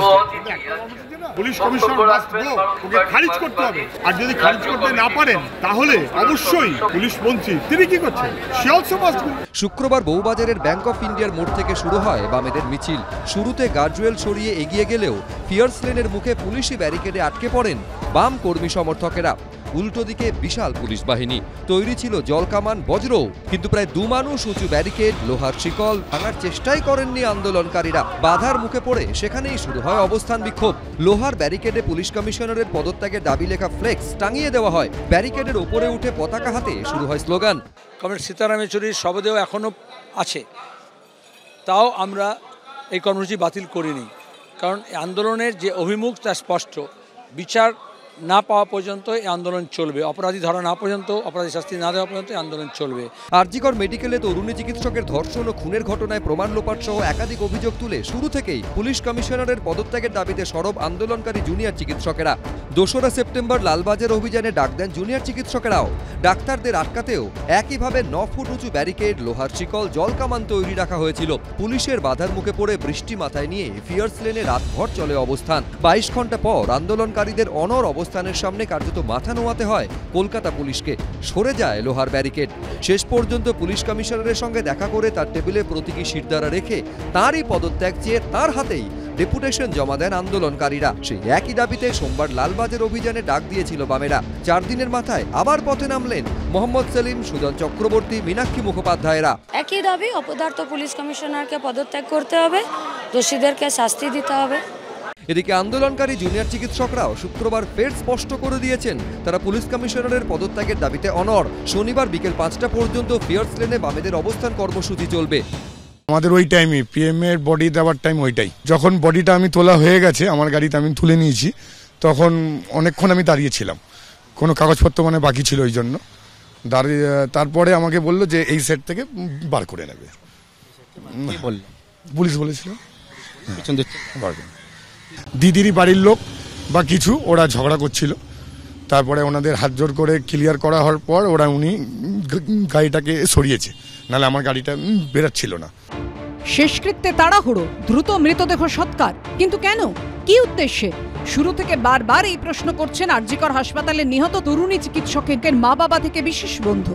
আমরা দেহ রেখে দিতে চেয়েছিলাম, আমরা দেহটা রেখে দিতে চেয়েছিলাম, কিন্তু যে কোনো মানে এত প্রেশার আমাদের তৈরি করা হয়েছিল সেই সময়, বাড়িতে গিয়ে দেখি 3 থেকে 400 পুলিশ আমার বাড়ির সামনে ব্যারিকেড করে দাঁড়িয়ে আছে। কিন্তু এই মতো অবস্থায় আমাদের আর কোনো কিছু করার ছিল না, বাধ্য হয়ে আমরা মেয়ের দেহ দাহ করতে বাধ্য হই। আগে তো অন্য একটা গাড়ি করে সব দেহবাহী গাড়ি এবং কাকু বেরিয়ে যায়, এবং তখন গিয়ে দেখি যে প্রচুর পুলিশ ঘিরে রেখেছে ওই যেখানটা ক্রিমেশনের যে জায়গা, তারপরে যখন সমস্ত হয়ে যায় আমরা যখন বেরোই তখন দেখি জায়গাটা অনেক ফাঁকা হয়ে গেছে। তখন কেউ কীভাবে আসবে বুঝে উঠতে পারে না। এবার চাঞ্চল্যকর দাবি করলেন সেই ব্যক্তি সেদিন যিনি সববাহী গাড়ি চালিয়ে আরজিকর হাসপাতাল থেকে বাড়ি পর্যন্ত নিয়ে গিয়েছিলেন তরুণী চিকিৎসকের নিথর দেহ। তার দাবি পরিবারের কেউ নয়, পুলিশই তার গাড়িটি বুক করে।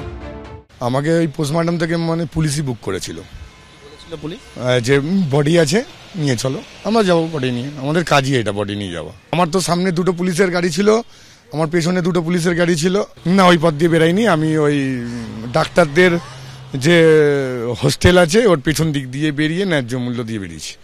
এখানেই শেষ নয়, গাড়ি চালকের দাবি মৃতদেহ শ্মশানে পৌঁছে দেওয়ার পর সেখানে দ্রুত তার টাকা মিটিয়ে দেয় পুলিশ। আগে থেকে ওদের চালা সব রেডি ছিল, ওনাদের ডাক্তারদের বাড়ির লোকের যে চালা রেডি ছিল আগে থেকে। ব্যবস্থাপনা কি পুলিশ করে রেখেছে? হ্যাঁ, এটা বলতে পারবো না, আমরা ওখানে গিয়ে প্রচুর পুলিশ ছিল, ওখানে গিয়ে আমি 8 ঘন্টা ছিলাম শ্মশানে, পানিহাটি শ্মশানে। রিলিজ হয়ে যাওয়ার পরে আমাকে টেচার রিটার্ন করে দেয়, আর আরও অফিসার ছিল, কাউন্সিলর ছিল। তো আমি আর পয়সা কারোর থেকে চাইনি, কেন ভিড়ভাড়টা থেকে আমি বেরিয়ে যাচ্ছিলাম, পুলিশ এসে দৌড়ে এসে আমাকে টাকা দিয়ে গেছে। আমার মেয়ে আজকে সেদিন মারা গেছে, শ্মশানের যে খরচ সেই খরচটা ফ্রি করে দিয়েছে। কারা, কেন করা হয়েছে? কেন আমার মেয়ে আত্মার পর্যন্ত খুব কষ্ট পেয়েছে, যে লাস্ট শেষ সময় তো সে ভেবে গেছে যে আমার ভাবি এই কোটি টাকা ভাবি খরচা করতে পারলো না। কি মর্মান্তিক ছিল সেই দিনটা আমার কাছে, এই প্রশ্নের উত্তরটা আমায় কে দেবে? অর্থাৎ কী উদ্দেশ্যে তাড়াহুড়ো করে পুলিশ সেদিন শেষকৃত্য সম্পন্ন করিয়েছিল তা নিয়ে এখনও জোর ধোঁয়াশা রহস্য। এদিকে এরই মধ্যে নার্কো অ্যানালিসিস টেস্ট দিতে অস্বীকার করায় ধৃত সিভিক ভলেন্টিয়ার সঞ্জয় রায়ের নার্কো টেস্ট করার সিবিআই এর আবেদন খারিজ করে দিল শিয়ালদা আদালত। এখানেই প্রশ্ন উঠছে, সঞ্জয় নার্কো টেস্টে রাজি না হওয়ায় কি সিবিআই তদন্ত ধাক্কা খেল, নাকি নার্কো টেস্টে রাজি না হওয়ায় সঞ্জয়ের সমস্যা আরও বাড়বে? এর আগে গত 25শে অগস্ট ধৃত সিভিক ভলেন্টিয়ার সঞ্জয়ের পলিগ্রাফ টেস্ট হয়েছিল, কিন্তু সূত্রের দাবি তার রিপোর্টে ধোঁয়াশা থাকায় সঞ্জয় নার্কো টেস্ট করানোর সিদ্ধান্ত নেয় সিবিআই।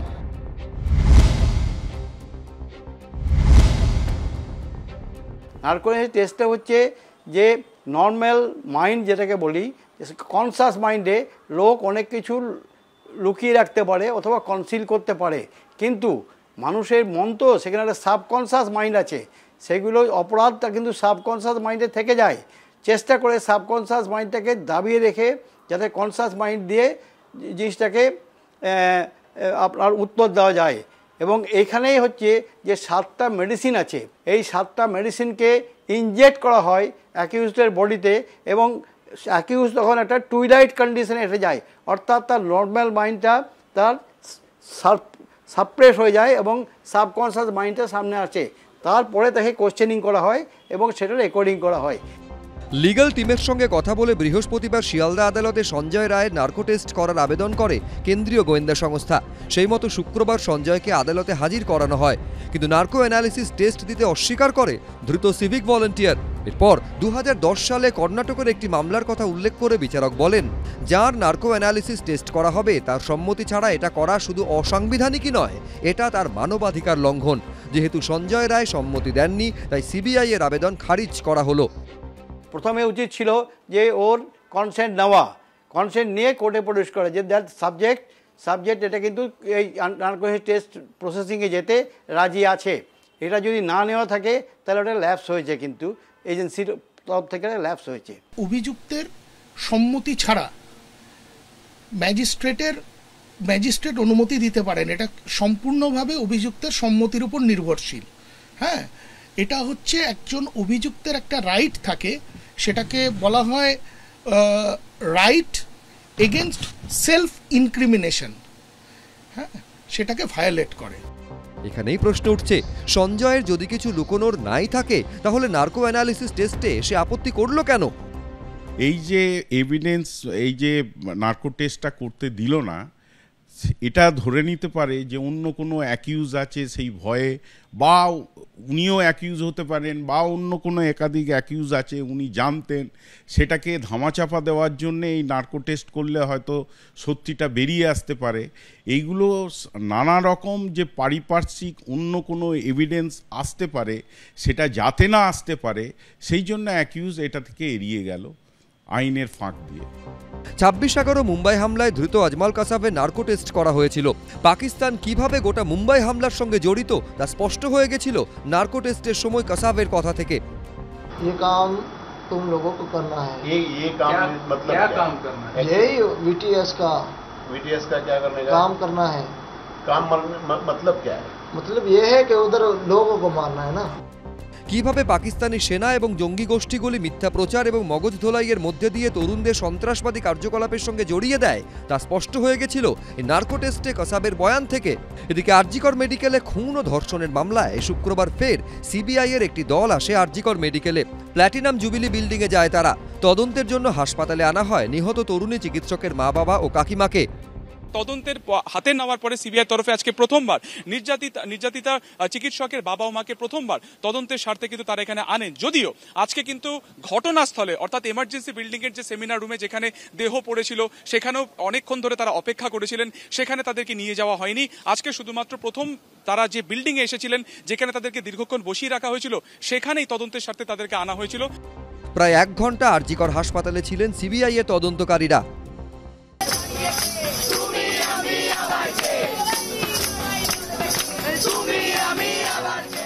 লাইভ স্ট্রিমিং এর দাবি ঘিরে তীব্র টানাপোড়েন, যার জেরে বৃহস্পতিবার ভেস্তে গিয়েছে নবান্নের বৈঠক। স্বাস্থ্য ভবনের সামনে 4 দিন ধরে চলছে জুনিয়র চিকিৎসকদের আন্দোলন।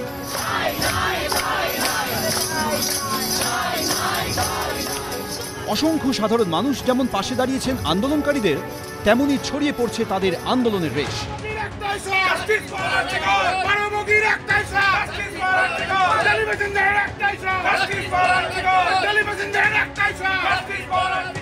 এবার চলন্ত ট্রেনে নিত্যযাত্রীদের আরজিকর কাণ্ডের প্রতিবাদ। নিত্য ট্রেন যাত্রীদের একটাই স্বর, জাস্টিস ফর আরজিকর।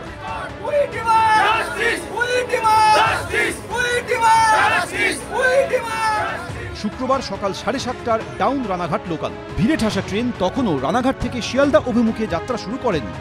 ট্রেনের বাইরে টাঙানো হয় জাতীয় পতাকা, ফেস্টুন, লাগানো হয় নির্যাতিতার প্রতীকী ছবি।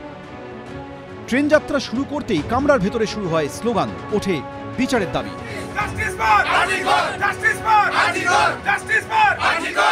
অভয়ার প্রতি যে পৈশাচিক অত্যাচার, সেই অত্যাচারের বিরুদ্ধে আমরা নিত্যযাত্রীরা একটা ছোট্ট প্রতিবাদ সভার আয়োজন করেছি। এই প্রতিবাদ সভাতে আমরা কালো ব্যাচ পরেছি এবং নিত্যযাত্রীরা নিজেদের কম্পার্টমেন্টটাকে জাতীয় পতাকায় মোড়বার চেষ্টা করেছি।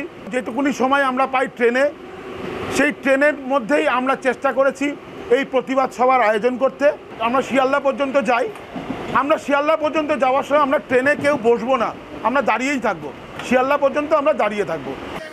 কারো পেশা ব্যবসা, কেউ করেন চাকরি। সারাদিনের পরিশ্রমের পর বাড়ি ফিরে আর প্রতিবাদ করা সম্ভব হয় না, তাই অভিনব পথ বেছে নিয়েছেন তারা। আসু সমস্যাটা মেটানো দুদিক থেকে, একদিক থেকে হচ্ছে সাধারণ রোগীরা ভুগছেন, তাদের হেনস্থা হতে হচ্ছে, তাদের চিকিৎসা পরিষেবা দেয়া। আরেক দিক থেকে হচ্ছে যেই অবর্ণনীয় ক্রাইমটা করলো তাদের একাধিকজন যেই হোক টুঁটি ধরে জেলের মধ্যে কঠোরতম দৃষ্টান্তমূলক শাস্তি দেয়া, এইটা প্রায়োরিটি হওয়া উচিত। কোথাও কি প্রায়োরিটি লিস্টের গোলমাল হচ্ছে? যেটা ঘটনা হচ্ছে সেটা হচ্ছে দুর্ঘটনা এবং জঘন্য হত্যাকাণ্ডের পর যেভাবে ঘটনাটা প্রশাসন ডিল করেছে, সেই ডিল করার পদ্ধতি এবং পদক্ষেপ সম্পর্কে আমাদের ভিন্নতা নানানভাবে প্রত্যেকেরই আছে। আমার মনে হয় কুণালবাবুর থাকবে, শতরূপের থাকবে, বিমলবাবুর থাকবে, আমাদের তো আছেই। ব্যক্তিগতভাবে যদি জিজ্ঞেস করেন এবং একজন চিকিৎসক হিসাবে যদি জিজ্ঞেস করেন, আমার মনে হয় এমন কাণ্ডগুলো করা হয়েছে যে কাণ্ডগুলো করার প্রয়োজন ছিল না, অ্যাভয়েড করা যেত, এবং এমন অনেক কিছু করা হয়নি যেগুলো করার প্রয়োজন ছিল, এবং সেগুলো করতে পারলেই বোধহয় আজকে দাঁড়িয়ে আমরা শুধু আমাদের যে বোন হারিয়ে গেছে, যে মেয়ে হারিয়ে গেছে, তাকে ঘিরে আমরা আমাদের বুক চাপড়াতাম হয়তো, কিন্তু আজকে দাঁড়িয়ে আমাদের রাস্তায় নেমে ওদের দুজনকে সমন খেতে হতো না, আরো 280 জনকে পুলিশকে সময় ব্যয় করতে হতো না সমন খেতে যাওয়ার পর। প্রথম হচ্ছে আমার বারবার মনে হয় যে কোথাও যেন আমি বুঝতে পারি না এখনো এটা কি সামগ্রিকভাবে ভাবনার ভুল, না এরকম ভুল হতেই থাকে যখন আমরা ওই আমাদের আমি আবার বীরভূমের ছেলে, বীরভূমের একটা কথা আছে কানার খালে পা বলে। কানার খালে পা বলা হয়, কানা যদি এক খালে পা দেয় তো সেই খালে দিয়েই সে কাদায় পড়তে থাকে। তো আমার বারবার মনে হচ্ছে যে এই ভুলগুলো ক্রমাগত হয়ে যাচ্ছে। প্রথম দিন যেভাবে দাঁড়িয়ে অন্ততপক্ষে গতকাল পরশুর থেকে দেখছি যে আমাদের বোন হারিয়ে গেছে তার বাবা মা তারা বলছেন যে পুলিশ তাদেরকে মৃতদেহের কাছে যেতে দেয়নি। কেন এই অসংবেদনশীল ব্যবহার পুলিশের থেকে করা হলো? কেন মৃতদেহটাকে ওরকম ভাবে দ্রুততার সঙ্গে নিয়ে গিয়ে সরিয়ে দেওয়া হলো? মানুষের মনে একটা অদ্ভুত সন্দেহের বাতাবরণ তৈরি হলো। তো এটা কি পরিকল্পিত ছিল, না এটা শুধুমাত্র মনে হয়েছিল যে সরকারের বিরুদ্ধে একটা জনমত জাগ্রত হতে পারে, তাড়াতাড়ি এটাকে জাগ্রত করা আমি কোনো একটা হবে? অত্যন্ত কুৎসিত ঘটনা ঘটেছে, খারাপ ঘটনা। মানে যে জানোয়ারটা করেছে আর অথবা যে জানোয়ারগুলো করেছে প্রকাশ্যে মারা উচিত, একেবারে প্রকাশ্যে ফাঁসি দেওয়া উচিত, কোথাও কোনো দ্বন্দ্ব নেই। কিন্তু হঠাৎ দেশব্যাপী নাম পুড়ছে। কদিন আগে যেন উড়িষ্যায় একজন ডাক্তার দুজন রোগিণীকে ধর্ষণ করে অ্যারেস্টেড। দেশ তাহলে অল ইন্ডিয়া সংগঠনগুলো কি করছে? তখন দেশ মনে থাকছে না। ডাক্তারের কাছে রোগী আসছে আত্মসমর্পণ করে বাঁচিয়ে দাও, অ্যারেস্ট হচ্ছে। ওড়িশা, আমি জাস্টিফাই করছি না, আমি তুলনা করছি না। তাহলে এই যে দেশ, পৃথিবী, ডাক্তার, কেন আপনারা বুকে নিয়ে ঘোরালেন? দিলবার সিং ডাক্তারি জগতের লজ্জা, তারও ফাঁসি দেওয়া হোক। এই কলকাতা পুলিশকে রেলিয়াডি বলা যাবে, স্কটল্যান্ডিয়ান বলা উচিত নয়। বাট সিবিআই এর ক্ষেত্রে যে প্রশ্নটা করলে তার উত্তর দেওয়ার ডেফিনেটলি প্রয়োজন আছে। কারণ সিবিআই এরকম বহু কেস খুব ভালোভাবেই সামলেছে এবং দিনের আলোয় নিয়ে এসছে অন্যায়গুলোকে যেখানে পেরেছে এবং যেখানে তার সামনে প্রমাণগুলো রয়েছে। আমি একটা কথা বলি, সেটা হচ্ছে যে আদালতে যখন আলটিমেটলি কোনো কিছু যাবে, আদালত প্রমাণ চাইবে, প্রমাণ না হলে ছুঁড়ে ফেলে দেবে। কারণ একটা লোকেরও যাতে অন্যায়ভাবে শাস্তি না হয়। দেখো ধনঞ্জয় চ্যাটার্জির ফাঁসি আজ অব্দি প্রশ্ন উঠছে যে লোকটাকে অন্যায়ভাবে ফাঁসিতে লটকানো হয়েছিল কিনা, এখনো কিন্তু প্রশ্নগুলো রয়ে গেছে।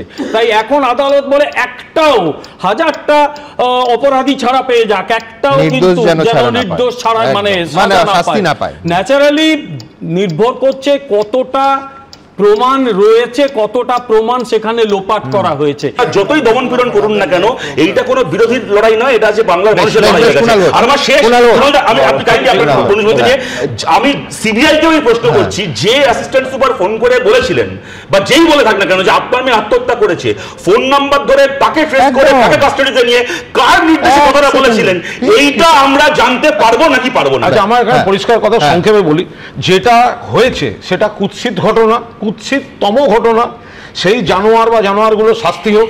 কিন্তু কুচবিহার থেকে বানতলা, ধানতলা আর ওপাশে বিমলবাবু বলছিলেন যারা ওখানে উন্নাও, হাতরা শুধু তো মেয়েটিকে মারে না, তাদের বাড়ি যাতে বিচার চাইতে না পারে তাদের ধরে ধরে খুন হয়। কোথায় ছিলেন এনারা যখন মণিপুর থেকে বিলকিসের ধর্ষণকারীদের পরিবারের খুনিদের বিজেপি গভর্নমেন্ট গুজরাটের গেট খুলে মালা পরিয়ে বার করে দিয়ে গেছিল? আর সোনার মেয়ে যারা কুস্তিগির, তাদের শ্লীলতাহানির অভিযোগে ব্রিজভূষণ, তাকে পাশে নিয়ে তো অমিত শাহ, নরেন্দ্র মোদীরা শেষ দিন অব্দি পার্লামেন্ট করেছেন।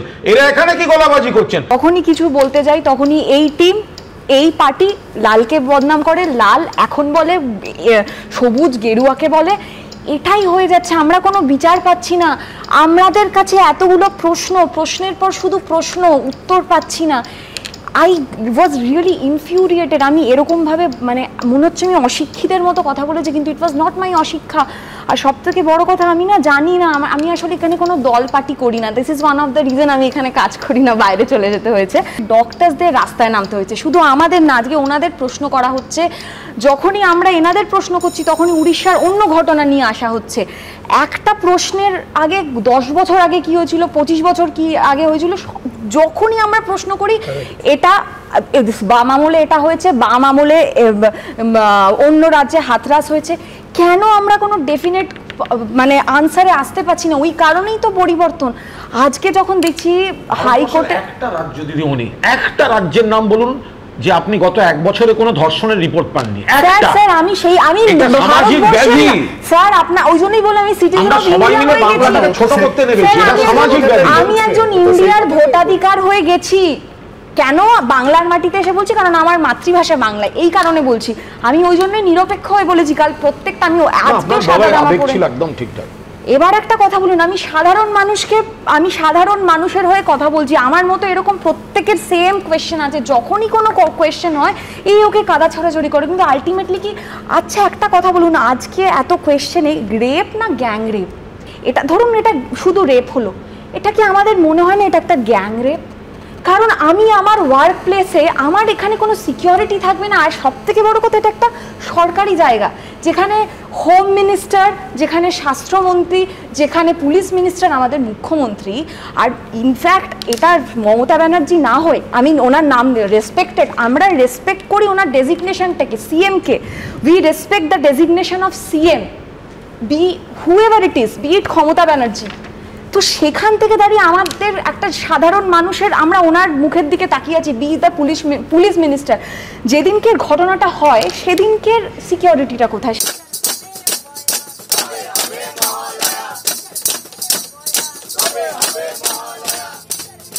আরজিকর কাণ্ডে নির্যাতিতার বিচার চেয়ে স্বাস্থ্য ভবনের সামনে জুনিয়র চিকিৎসকদের আন্দোলন, প্রতিবাদের ঝাঁজ ক্রমশ বাড়ছে।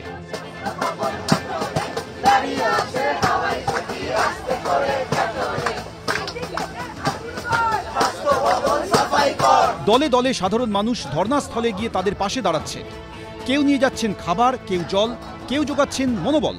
আর ধর্নাস্থল থেকে প্রায় 140 কিলোমিটার দূরে হুগলির বলাগড়ে জুনিয়র ডাক্তারদের আন্দোলনের ব্যাটনে যেন নিঃশব্দে বয়ে চলেছেন চা বিক্রেতা জয় ধর। বলাগড়ে অসম লিংক রোড ধরে একটু এগোলেই বারুইপাড়া এলাকায় চোখে পড়বে এই চায়ের দোকান, যেখানে চা খেতে বসলেই আপনার চোখ যাবে এই পোস্টারে, যাতে লেখা, চা খেতে খেতে ভুলে যাবেন না তিলোত্তমা বিচার পায়নি, আজ 34 দিন। আরজিকর কাণ্ডের নির্যাতিতার বিচার চেয়ে এভাবেই নিঃশব্দে প্রতিবাদ চালিয়ে যাচ্ছেন চা বিক্রেতা জয়। তার দাবি, বিচার না হওয়া অবধি মানুষ যেন এই নক্কারজনক ঘটনাকে ভুলে না যায়, তার জন্যই এই প্রচেষ্টা। তাই বিচারের দাবিতে যখন একটার পর একটা দিন কেটে যাচ্ছে, তখন দোকানে লাগানো পোস্টারেও একটি একটি করে দিন বাড়িয়ে যাচ্ছেন চা বিক্রেতা। আজকে প্রত্যেকটা মানুষ আসছে, চা খাচ্ছে, যে যার মতো সময় যেখানে হোক এক্সপেন্ড করে চলে যাচ্ছে।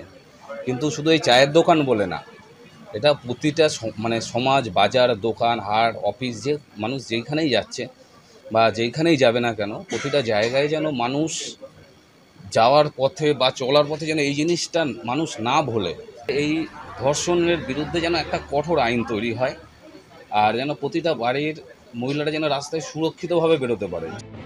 আরজিকর মেডিকেল কলেজের নৃশংস এই ঘটনা মনকে নাড়া দিয়ে গিয়েছে জয় ধরের। অনেকবার ভেবেছেন বিচার চেয়ে রাস্তায় নামবেন, প্রতিবাদ করবেন, কিন্তু এই চায়ের দোকানের উপরই গোটা সংসার নির্ভরশীল হওয়ায় ব্যবসা ছেড়ে আর বাইরে বেরোতে পারেননি। কিন্তু প্রতিবাদী মন কি আর প্রতিবাদ ছেড়ে থাকতে পারে? তাই দোকানেই পোস্টার লাগিয়ে প্রতিবাদে নেমেছেন তিনি। কাজের বাইরে তো আমার বেরোনোটা খুব সমস্যা হয়ে যায়, প্রতিবাদেও আমি সবসময় নামতে পারছি না। আর একদিন প্রতিবাদে নেমে তো সেইভাবে সম্ভব হয়ে ওঠে না। তো আমি চাই যারা প্রতিবাদ করছে তাদের আমি সমর্থন প্লাস সাহস যোগাচ্ছি, মানে যাতে পারি, তার জন্য আমার এই পোস্টটা লেখা। এটা থেকে ভালো লাগছে, দাদা ব্যবসার মধ্যেও এই বিচারটা চাইছে, দাদা নিজে ব্যবসার মধ্যে এটাকেও ইনভলভ করেছে। আমরা তো সবাই বিচার চাইছি, এখন 34 দিন হয়ে গেল, আর কোনো বিচারই পেলাম না। আমরা আন্দোলন চালিয়ে যাচ্ছি, এরকম এভাবে আন্দোলন আমরা চালিয়ে যাবো।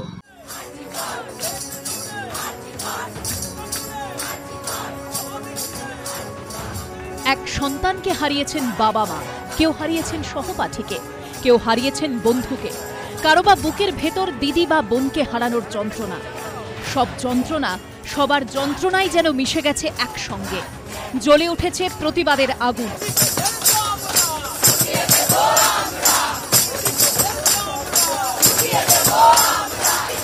চিকিৎসকদের এই আন্দোলনে সামিল হয়েছেন অসংখ্য সাধারণ মানুষ। শুধু সঙ্গে থাকাই নয়, বাড়িয়ে দেওয়া সাহায্যের হাত। কেউ এনেছেন চা বিস্কুট, কেউ এনেছেন জল, কেউ এনেছেন রান্না করা খাবার, কেউ হাজির হয়েছেন মিষ্টি নিয়ে। রাতের পরে শুক্রবারের সকালেও তার ব্যতিক্রম হয়নি। আমাদের এখান থেকে এই নানা রকম আন্দোলন থেকেই আমাদের পরিচয় হয়েছে, একসঙ্গেই গলা মিলিয়েছি। অবশ্যই চলবে, যতদিন না বিচার পাচ্ছে এইভাবেই চলবে, এর শেষ আমরা দেখেই ছাড়বো। ভবানীপুর থেকে ফলমূল নিয়ে হাজির হন এক ফল বিক্রেতা।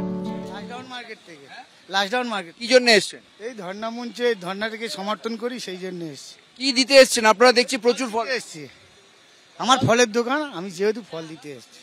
আপনি কোথা থেকে এসেছেন? একই জায়গা, ভবানীপুর। ওই একই জায়গা থেকে কি জন্য এসেছেন? এই ফল দিতে এসেছি।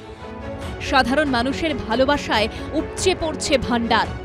লম্বা লড়াইয়ের প্রস্তুতি হিসেবে স্বাস্থ্য ভবনের সামনে আন্দোলনকারীদের জন্য খোলা হয়েছে ফুড ক্যাম্প। এই আন্দোলন অল্প সময়ে থেমে যাবে সেরকম প্রস্তুতি নিয়ে তারা কাজ করছেন না। এখানে এমন একটা পরিস্থিতি যে যারা আন্দোলন করছেন তারা যাতে কোনো সমস্যায় না পড়েন তার জন্য আমরা কথা বলবো ডক্টর সায়নের সঙ্গে। আপনারা এই যে ক্যাম্প করেছেন এইখানটা, এই কাউন্টারটার কি দরকার? এখানে আমাদের খাবার দাবার থেকে শুরু করে বিভিন্ন ফার্স্ট এডের জিনিসপত্র এবং সাবান, হ্যান্ড ওয়াশ, ফিনাইল, ডেটল, মানে পরিষ্কার করার বিভিন্ন জিনিসপত্র যেটা লাগতে পারে সেখানে সাধারণ মানুষই এসব দিয়ে যাচ্ছেন, সেগুলো আমাদের এখানে মজুত রয়েছে এবং এখান থেকেই আমাদের ব্রেকফাস্ট, লাঞ্চ, ডিনার সবকিছু দেওয়া হচ্ছে। প্রত্যেকের জন্য এগুলো উন্মুক্ত, যে আসছেন আমরা সেগুলো ঠিকভাবে দেওয়ার ব্যবস্থাটা করছি। আপনাকে এখানে জাস্ট বলতে হবে যে আপনার খিদে পেয়েছে, খাবার এনে দেওয়ারও লোক আছে, আর আপনি কি খাবেন, আপনি যা খেতে চান সবকিছুর ব্যবস্থা আছে। সবকিছুর ব্যবস্থা কারা করেছেন? সিনিয়র ডাক্তাররা করেছেন, সাধারণ মানুষরা করেছেন। এই 5টা বাজলেই সল্ট লেকে সব কাকিমা জেঠিমারা চলে আসবে চা নিয়ে। শিল্পী থেকে সাধারণ মানুষ সবার সমর্থনে অন্য মাত্রা পেয়েছে চিকিৎসকদের আন্দোলন। মাঝে মাঝে এই সমাজ মাধ্যম তার বিশ্বাসযোগ্যতা নিয়ে এত প্রশ্ন আমরাও তুলি, কিন্তু একটা জিনিস যখন ভাইরাল হয় মাঝে মাঝে সত্যিই মনে হয় যে আমাদের সমাজে সব কিছু বোধহয় এখনও পচে গলে যায়নি। যেমন কিছুদিন আগে তারাসুন্দরী বালিকা বিদ্যা ভবনের প্রধান শিক্ষিকা তিনি তার ছাত্রীদের যে কথা বলছেন সমাজ মাধ্যমে কোনো রকম প্রচার মাধ্যম ছাড়া সেটা ভাইরাল হলো, যেখানে তিনি বলছেন যে দেশ যখন বিপন্ন হয় তখন বয়সের দোহাই দিয়ে আটকে রাখা যায় না, আটকে রাখা উচিতও নয়, পথে যদি নামার সময় আসে আমাদের নামতে হবে। কতটা অসহায় দেয়ালে পিঠ থেকে গেলে একজন প্রধান শিক্ষিকাকে এই কথা প্রকাশ্যে বলতে হয়। আমরা ভীষণ কষ্টের মধ্যেই ছিলাম, আমরা সবাই, আমি, আপনি, আমার মতো আমার মেয়েরা সবাই। তো সেই মেয়েদের কষ্ট আমাদের নিজেদের কষ্ট একটা সময় এসে মিলে গিয়েছিল, সেই কারণেই কিন্তু এই পথে আমাদের পা ফেলা। আমি এটার মধ্যে এখনো পর্যন্ত অন্যায় কিছু দেখি না এবং আগামী দিনেও যদি এরকম বেরোতে হয় আমরা বেরোবো। কিন্তু আমি অন্য কিছু প্রসঙ্গ এখানে বলতে চাই। এই যে উৎসবের প্রসঙ্গ উঠছে, আমি মনে করি আমরা উৎসবের মধ্যেই রয়েছি। আজ যে সমাজ শোধনের উৎসব চলছে, আমি মনে করি দিদিমণি হিসেবে এবং একজন মা হিসেবে, মানুষ হিসেবে, যে এই উৎসবে আমাদের প্রত্যেক দিনই আমাদের স্নান করা উচিত, মেতে ওঠা উচিত। তাই আমি এই কথাটাকে অন্যভাবে নিচ্ছি না। আসলে আমার মনে হয় এই গণ আন্দোলনের যে স্পন্দনটা সেটা রাজনীতির লোকজনেরা নিতে পারেননি বা বুঝতে পারেননি, তাই তারা আত্মঘাতী কথাবার্তা বলছেন, যেটা একই সঙ্গে জনবিরোধী। আমি এটা তীব্র নিন্দা করি, যদিও আমি রাজনীতির লোক নই, আমি সামান্য একজন একেবারে লেমেন বলতে পারেন, যার কাজই হলো ছোট ছোট রুমের মধ্যে বাচ্চাদের গড়ে তোলা। সেখান থেকে আমি আরেকটা অনুভূতির কথা জানাতে চাই, যেটা আমি আমার বাচ্চাদের বলি, যে অসামান্য যারা, তারা যদি সামান্যর কাছে নেমে আসে তাতে তাদের গরিমায় কখনো কালিমা লিপ্ত হয় না, তারা বড় হয়, তাদের উচ্চতা আরও বাড়ে। এক্ষেত্রে আমরা যারা শাসক হয়ে রয়েছেন, আমরা ভেবেছিলাম যে তারা নেমে আসবেন, কিন্তু সেই হয় না যে রক্তকরবীর রাজার মতো তারা একাই থাকতে ভালোবাসেন, পর্বতে শৃঙ্গের মতো উচ্চতায় আনন্দ পান, কিন্তু নিঃসঙ্গতাকে তারা অনুভব করতে পারেন না। আমার ব্যক্তিগত মতামত এটা, যে মাননীয়রা যারা যা কথা বলছেন তারা আমার মনে হয় এই সময় থেকে বিচ্ছিন্ন হয়ে পড়েছেন, একেবারে ওই একা হয়ে পড়েছেন, তাই বোধহয় এই ধরনের প্রলাপ এক প্রকারের বকছেন। কিন্তু যদি তারা এই আন্দোলনটার স্পন্দনটাকে অনুভব করতে পারতেন, আমার মনে হয় সেটা তাদের জন্যও ভালো হতো। আর আমরা তো চাইছিলাম তারা আসুন, তারা আসুন, শুধুমাত্র এই দলীয় পতাকা, এই রাজনৈতিক রঙগুলোকে একটু ছাড়িয়ে মানবিকতার, আমাদের প্রত্যেকের মধ্যে তো মানবিক বোধ আছে। আমি যার সাথে হাঁটছি তাকে আমি চিনিই না, তাহলে আমরা তো নামতে পারলাম, তাহলে কেন আপনারা আসতে পারলেন না? একদম কি অদ্ভুতভাবে আমাদের জনগণের টাকায় চলে যে কোর্ট, সেই কোর্টে তারা আইনের অনেক কিছু হয়তো ওনারা দেখছেন, মানছি, কিন্তু তারা কি নাগরিকের কণ্ঠস্বরটা শুনতে পাচ্ছেন? প্রথম প্রশ্ন, যে তারা কি সত্যি সত্যি না খালি কি পুলিশি এভিডেন্সের জন্যই কোর্ট রয়েছে? গোটা পশ্চিমবাংলায় আজকে যেটা হচ্ছে বা গোটা ভারতবর্ষে যেটা হচ্ছে, গোটা বিশ্বজুড়ে যেটা হচ্ছে, তারা এই নাগরিক সমাজের কণ্ঠটা কি শুনতে পাচ্ছেন? আমার মাননীয় বিচারপতিদের কাছে প্রশ্ন। দ্বিতীয় কথা, একটু আগে আমরা দেখলাম আমাদের রাজ্যের মাননীয় মুখ্যমন্ত্রী বলছেন, উনি তো ভীষণ সহৃদয়, যে উনি বারবার করে বলছেন যে এই পুজোর সময় গরিব মানুষের দোকান, এর স্টল, আর কত কিছু বলে গেলেন, কত কিছু বলতে বাধ্য হচ্ছি। যে আমি কিছুদিন আগে বোলপুরে গেছিলাম, প্রান্তিক বলে একটি জায়গাতে, এই হকার উচ্ছেদের নামে। সেখানে দেখি পরপর অনেকগুলো স্টল ভাঙা। তা আমি লোকাল লোককে জিজ্ঞেস করলাম আমার জানার জন্য এটা কি, বললো দাদা আমাদের এগুলো সব ভেঙে দিয়ে গেছে, তার কারণ এইখানে শাসক দল ভোট কম পেয়েছে। কি অদ্ভুত, কতটা নির্মম হতে পারে। ঠিক সেম জিনিস কাঁথিতে ঘটিয়েছে। আরজিকর কাণ্ডের প্রতিবাদ, কলকাতা থেকে জেলায় জেলায় চলছে প্রতিবাদ বিক্ষোভ। 8ই সেপ্টেম্বর নৈহাটিতে আরজিকর কাণ্ডের প্রতিবাদ মিছিলে তৃণমূলের বিরুদ্ধে হামলার অভিযোগ ওঠে। সেই ঘটনার প্রতিবাদে শুক্রবার নৈহাটিতে মিছিল করল বিজেপি। দফা 1, দাবি 1, মুখ্যমন্ত্রীর পদত্যাগ, এই লেখা প্ল্যাকার্ড হাতে মিছিল করলেন শুভেন্দু অধিকারী। বড়মার মন্দিরের সামনে থেকে শুরু হয়ে গৌরীপুর চৌমাথায় শেষ হয় মিছিল। উপস্থিত ছিলেন ব্যারাকপুরের প্রাক্তন সাংসদ অর্জুন সিং। সবাই বিচারের দাবিতে লড়বেন, সবাই বলবেন দফা 1 দাবি 1, দফা 1 দাবি 1। এই লড়াইতে হার হবে না, এই লড়াইতে মানুষ জিতবে, দর্শকরা ফাঁসি পাবে, আর তথ্য প্রমাণ লোপাটকারী মমতা ব্যানার্জিকে যেতে হবে। এদিকে শুক্রবার ময়নাগুড়িতে খুন হওয়া কংগ্রেস কর্মীর বাড়িতে যান অধীর চৌধুরী। ময়নাগুড়ি বাজারে সভাও করেন তিনি। সেখান থেকে আরজিকর মেডিকেলে দুর্নীতি ইস্যুতে সুর চড়ান কংগ্রেস নেতা। বলছি এমন বহু ডাক্তার আমি দেখতে পাচ্ছি আজকে যাদেরকে ঘুষের বিনিময়ে ডাক্তার করে দেওয়া হচ্ছে, তারা ব্লাড প্রেশার দেখতে জানে না, শরীরের অঙ্গ প্রত্যঙ্গের নাম জানে না, রোগের কারণ জানে না, রোগ কি তাও জানে না। তাহলে আমার আপনার ভবিষ্যৎটা কি? তাদেরকে আরজিকরের মতন বিভিন্ন হাসপাতাল, সরকারি হাসপাতাল, তাদেরকে ডাক্তার করে পাশ করিয়ে দিবে। উনি যেহেতু নির্বাচন প্রচারের আগে এই রাজ্য ও রাজ্যেও যাচ্ছিলেন, তো আজ ত্রিপুরায় ক্লাস 9-এর একটি ছাত্রীকে ধর্ষণ করা হয়েছে, গণধর্ষণ হয়েছে এবং বিজেপির বিরুদ্ধে অভিযোগ। তো শুভেন্দু এত বড় নেতা, তাহলে ত্রিপুরা সেই স্পটেও যাক, বিজেপির বিরুদ্ধে যেখানে যেখানে অভিযোগ আসছে সেই সব জায়গায় তো শুভেন্দু একবার করে যাক।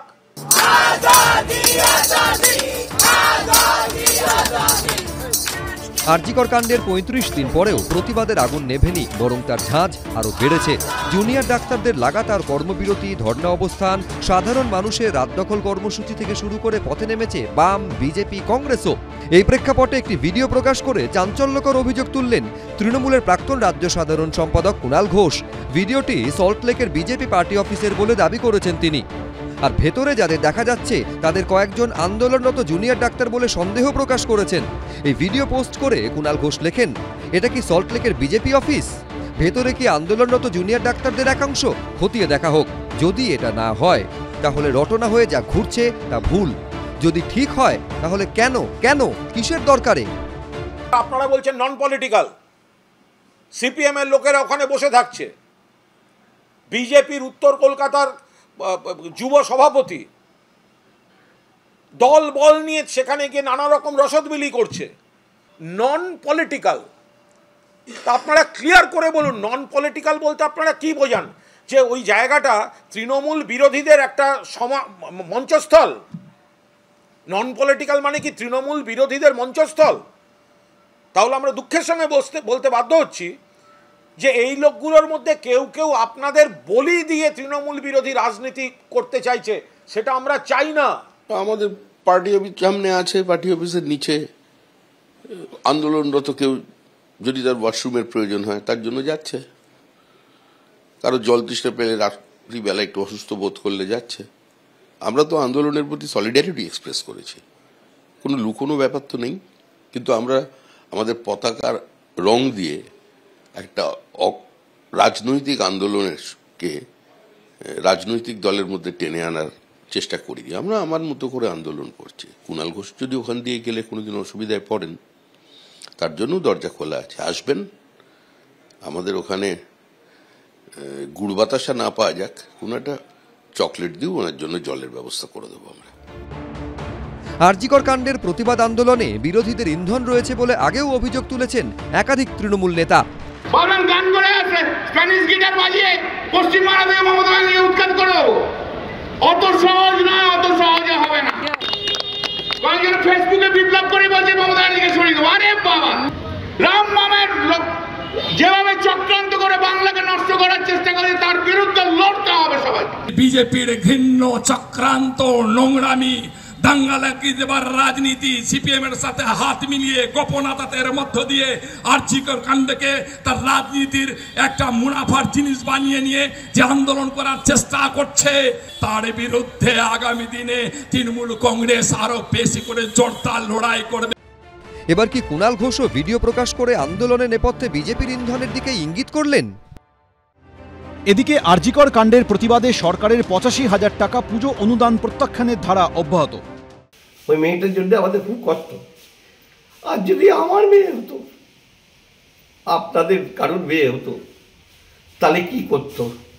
আমরা দেখি, আমার মাঝে সাঝে দেখতে ইচ্ছা করে না, এটা কষ্ট হয় ওই মেয়েটার জন্য। আমাদের তিলোত্তমা যতদিন না সঠিক বিচার পাচ্ছে ততদিন আমরা এই অনুদান নেব না এবং আমরা উৎসব করব না, আমরা পুজো করব।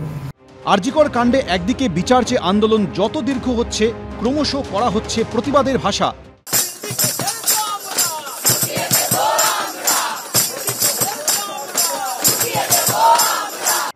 আর এরই সঙ্গে পাল্লা দিয়ে ক্রমশ লম্বা হচ্ছে আরজিকর কাণ্ডের প্রতিবাদে রাজ্য সরকারের দেওয়া পুজো অনুদান না নেওয়া উদ্যোক্তাদের সংখ্যাটা। শুক্রবার যুক্ত হলো উত্তর 24 পরগনা জেলার আরও দুটো নাম, কামারহাটির আরিয়াদহ বিজয় সংঘ ক্লাব এবং অশোকনগরের দোগাছিয়া বাবা পঞ্চানন্দতলা দুর্গাপূজা কমিটি। পুজোর আর এক মাসও বাকি নেই। অন্যান্য বছর এই সময় গোটা বাংলায় পুজোর প্রস্তুতি তুঙ্গে থাকে, কিন্তু এবার আরজিকর কাণ্ডের নৃশংসতায় যেন থমথম করছে গোটা বাংলা। এক মায়ের সন্তান বিয়োগ যেন সমস্ত সমাজকে আত্মীয় হারা করেছে। যদিও এই পরিস্থিতিতেই গত 9 সেপ্টেম্বর উৎসবে ফেরার আহ্বান জানান মুখ্যমন্ত্রী। আমি অনুরোধ করব, পুজোতে ফিরে আসুন, উৎসবে ফিরে আসুন। কিন্তু অনেক পুজো উদ্যোক্তাই এবার চাইছেন পুজো হোক আচার মেনে, অনাড়ম্বরভাবে।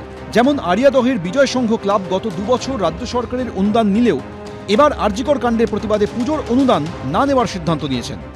আমাদের তিলোত্তমা যতদিন না সঠিক বিচার পাচ্ছে ততদিন আমরা এই অনুদান নেব না এবং আমাদের পুজো করব, আমরা কিন্তু আড়ম্বরহীন পুজো করব। পর পুজো ক্লাবগুলির অনুদান ফেরানো নিয়ে সম্প্রতি মুখ খোলেন মুখ্যমন্ত্রী। যদি কেউ না নিতে চান, ওয়েল অ্যান্ড গুড, তাদের সামর্থ্য আছে, তাহলে আপনার যে নতুন লিস্ট এসছে, নতুন লিস্ট থেকে নতুন যারা এসছেন তাদের দিয়ে দেবেন। কিন্তু তারপরেও অনুদান ফেরানোর তালিকা ক্রমশ বাড়ছে। অশোকনগরের বাবা পঞ্চানন্দতলা দুর্গাপূজা কমিটিও এবার সিদ্ধান্ত নিয়েছে রাজ্য সরকারের অনুদান না নেওয়ার। অভয়ের জন্য আমাদের খুব কষ্ট হচ্ছে, আমার খারাপ লাগছে খুব।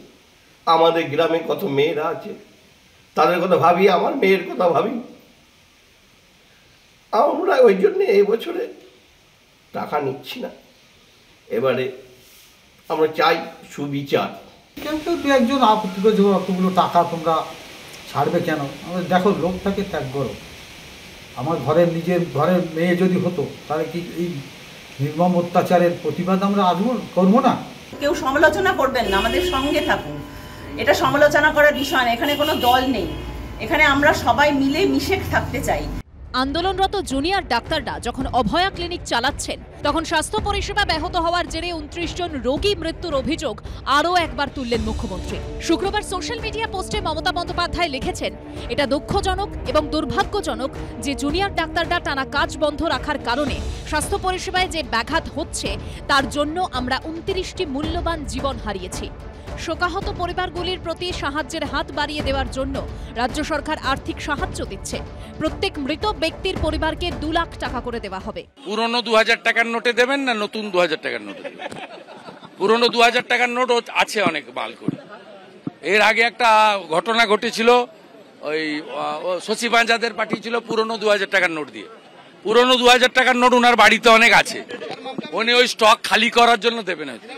এই পরিস্থিতিতে এদিন মৃতদের পরিবারের সদস্যদের কলকাতা প্রেস ক্লাবে নিয়ে আসে দেশ বাঁচাও গণমঞ্চ নামে একটি সংগঠন। এই সংগঠনে রয়েছেন তৃণমূল নেতা পূর্ণেন্দু বসু, দোলা সেন থেকে পিডিএস নেতা সমীর পুততুণ্ড সহ অনেকে। কিভাবে এবং কেন প্রিয়জনের মৃত্যু হলো তা তুলে ধরেন কোন্নগরের বিক্রম ভট্টাচার্যের মা সহ অন্যান্যরা। আরজি করে নিয়ে যাওয়ার পরে আমার পেশেন্টের 2.5 ঘন্টার মতন কোনো ট্রিটমেন্ট হয়নি, কোনো ডাক্তার এসে দেখেননি, কোনো পরিষেবা দেননি। আমার পেশেন্ট রক্তক্ষরণ হয়ে লাস্টে হার্ট ফেল করে মারা গেছে।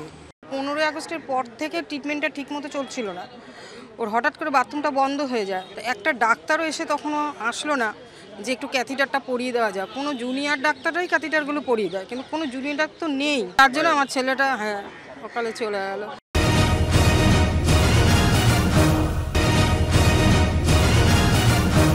এই রাজ্যে 93,000 সিনিয়র ডাক্তার আছে, মাত্র 7,500 জুনিয়র ডাক্তার আছে। এইখানে যারা আন্দোলনরত ডেলি সিজ ওয়ার্ক করছে তারা জুনিয়র ডাক্তার। এইখানে আমাদের একটা খুব বড় প্রশ্ন তুলে ধরতে হবে যে এই পরিষেবা কি পরিষেবা, যেখানে মাত্র জুনিয়র ডাক্তাররা যদি আন্দোলনে নেমে পড়ে এই পরিষেবা ভেঙে পড়ে। রাজ্য সরকারকেই জবাব দিতে হবে যে এমন পরিষেবা আপনি বানিয়েছেন যেখানে মাত্র 7,500 জুনিয়র ডক্টর যদি আন্দোলনে বসে পড়ে তাহলেই যদি পরিষেবা ভেঙে যাচ্ছে। এই পরিষেবা নিয়ে আমাদেরও মনে কোশ্চেন আসা উচিত, আর ওনাদের মনে এতদিন কেন আসেনি সেটা নিয়ে আমার মনে এখন সন্দেহ হচ্ছে। পশ্চিমবঙ্গে যখন কেন্দ্রীয় এজেন্সি দুর্নীতির মামলায় তৎপর, তখন দিল্লিতে আবগারি মামলায় ধৃত অরবিন্দ কেজরিওয়ালকে জামিন দিল সুপ্রিম কোর্ট। গ্রেপ্তারির প্রায় 6 মাস পর তিহার জেল থেকে বেরোলেন তিনি। मेरा कसूर ये नहीं है कि मैंने कोई भ्रष्टाचार किया था, मेरा कसूर ये है कि मैंने उन राष्ट्र विरोधी ताकतों के खिलाफ आवाज बुलंद की थी। केजरीवाल को जेल में डाल दो, केजरीवाल डर जाएगा, केजरीवाल के हौसले टूट जाएंगे, केजरीवाल का साहस टूट जाएगा। दोस्तों, जेल की दीवारों ने मेरे साहस को 100 गुना ज्यादा बढ़ा दिया है। इनकी जेल की दीवारें, इनकी जेल की सलाखें केजरीवाल के हौसले को कम नहीं कर सकती, कमजोर नहीं कर सकती। অরবিন্দ কেজরিওয়ালকে জামিন দিতে গিয়ে সিবিআইকে খাঁচাবন্দি তোতা কটাক্ষে বিদ্ধ করল সুপ্রিম কোর্ট। কংগ্রেস নেতৃত্বাধীন ইউপিএ জামানায় সুপ্রিম কোর্ট সিবিআইকে খাঁচাবন্দি তোতা বলায় তা নিয়ে ঝাঁপিয়ে পড়েছিল বিজেপি শিবির। কিন্তু শুক্রবার সর্বোচ্চ আদালতের মন্তব্যের পর প্রশ্ন উঠে গেল, তাহলে কি নরেন্দ্র মোদীর আমলেও সিবিআই সেই খাঁচাবন্দি তোতা? আবগারি দুর্নীতি মামলায় 21শে মার্চ অরবিন্দ কেজরিওয়ালকে গ্রেপ্তার করে ইডি। 10ই মে লোকসভা ভোটের মুখে তাঁর 21 দিনের অন্তর্বর্তী জামিন মঞ্জুর করে সুপ্রিম কোর্ট। এরপর জেলে ফিরে যান কেজরিওয়াল। 20শে জুন দিল্লির রাউস অ্যাভিনিউ আদালত কেজরিওয়ালের জামিন মঞ্জুর করে, কিন্তু জামিনের বিরোধিতা করে দিল্লি হাইকোর্টে চলে যায় ইডি। 21শে জুন ইডির আবেদন মেনে জামিনের স্থগিতাদেশ দেয় হাইকোর্ট। এরপর হঠাৎই 26শে জুন তিহার জেলে গিয়ে কেজরিওয়ালকে গ্রেপ্তার করে আরেক কেন্দ্রীয় এজেন্সি সিবিআই। এরপর 12ই জুলাই ইডির মামলায় সুপ্রিম কোর্টে জামিন পেলেও সিবিআই এর মামলা থাকায় জেল থেকে বেরোতে পারেননি দিল্লির মুখ্যমন্ত্রী। শুক্রবার এ নিয়েই প্রশ্ন তোলেন সুপ্রিম কোর্টের বিচারপতি উজ্জ্বল ভূঁইয়া। তিনি বলেন, 2023 সালের মার্চ মাসে জিজ্ঞাসাবাদ করলেও কেজরিওয়ালকে গ্রেপ্তারের প্রয়োজন আছে বলে মনে করেনি সিবিআই। কিন্তু ইডির মামলায় হাইকোর্ট জামিনের ওপর স্থগিতাদেশ দিতেই সিবিআই সক্রিয় হয়ে ওঠে এবং কেজরিওয়ালকে হেফাজতে নেয়। অথচ 22 মাস তারা এই প্রয়োজন অনুভবই করেনি। আর তাই সিবিআই এর এই পদক্ষেপের সময় নিয়ে প্রশ্ন ওঠে। ইডির মামলায় কেজরিওয়াল যাতে জামিন না পান সেজন্যই তাকে গ্রেপ্তার করে সিবিআই। সিবিআই প্রসঙ্গে অত্যন্ত কড়া ভাষায় সুপ্রিম কোর্টের বিচারপতি উজ্জ্বল ভূঁইয়া তার নির্দেশনামায় লিখেছেন, গণতন্ত্রে আইনের শাসন অত্যন্ত গুরুত্বপূর্ণ। সিজারের স্ত্রীর মতোই তদন্তকারী সংস্থাকেও সবসময় সন্দেহের ঊর্ধ্বে থাকতে হয়। বেশিদিন আগের কথা নয় যখন এই আদালত সিবিআইকে খাঁচাবন্দি তোতার সঙ্গে তুলনা করেছিল। সিবিআইকে এই ভাবমূর্তি থেকে বেরোতে হবে। সিবিআই এর ভাবমূর্তি খাঁচা থেকে মুক্ত তোতার মতো হওয়া উচিত। তদন্তকারী সংস্থার ভূমিকা যে সবসময় নিরপেক্ষ হওয়া উচিত তা সিবিআইকে মনে করিয়ে দেন বিচারপতি। আমরা যে কথাটা বলছিলাম আজকে সুপ্রিম কোর্টের বিচারপতির কথাতে তারই কিন্তু ফের মান্যতা হলো।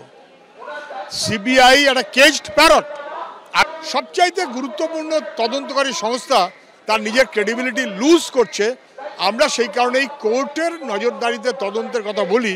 তা সত্ত্বেও সিবিআই এর যে যোগ্যতা ছিল সেই যোগ্যতা কিন্তু ক্রমশ তারা দুর্বলতার পরিচয় দিচ্ছে। দুটো টান মোদী সরকার বিরোধীদের আটকে রাখার চেষ্টা করেছিল, দমন পীড়ন করেছিল, সিবিআই ইডি করেছিল, আমাকেও জেলে ঢুকিয়েছিল। এখন দেখছি যে বিচার ব্যবস্থা সেটা উপলব্ধি করছে এবং বিচার পাচ্ছেন বিরোধীরা। আজকে আমি অত্যন্ত খুশি যে কেজরিওয়াল সাহেব একটা কেসে হয়ে গেছিল, ইডির কেসে আটকে ছিল, তাকেও আজকে দেওয়া হলো এবং আস্তে আস্তে সবার জামিন হবে। যে কেসগুলো ওরা দিয়েছে বিজেপির সময়, সেই কেসগুলো কিন্তু কোনোদিন প্রমাণ করতে পারবে না।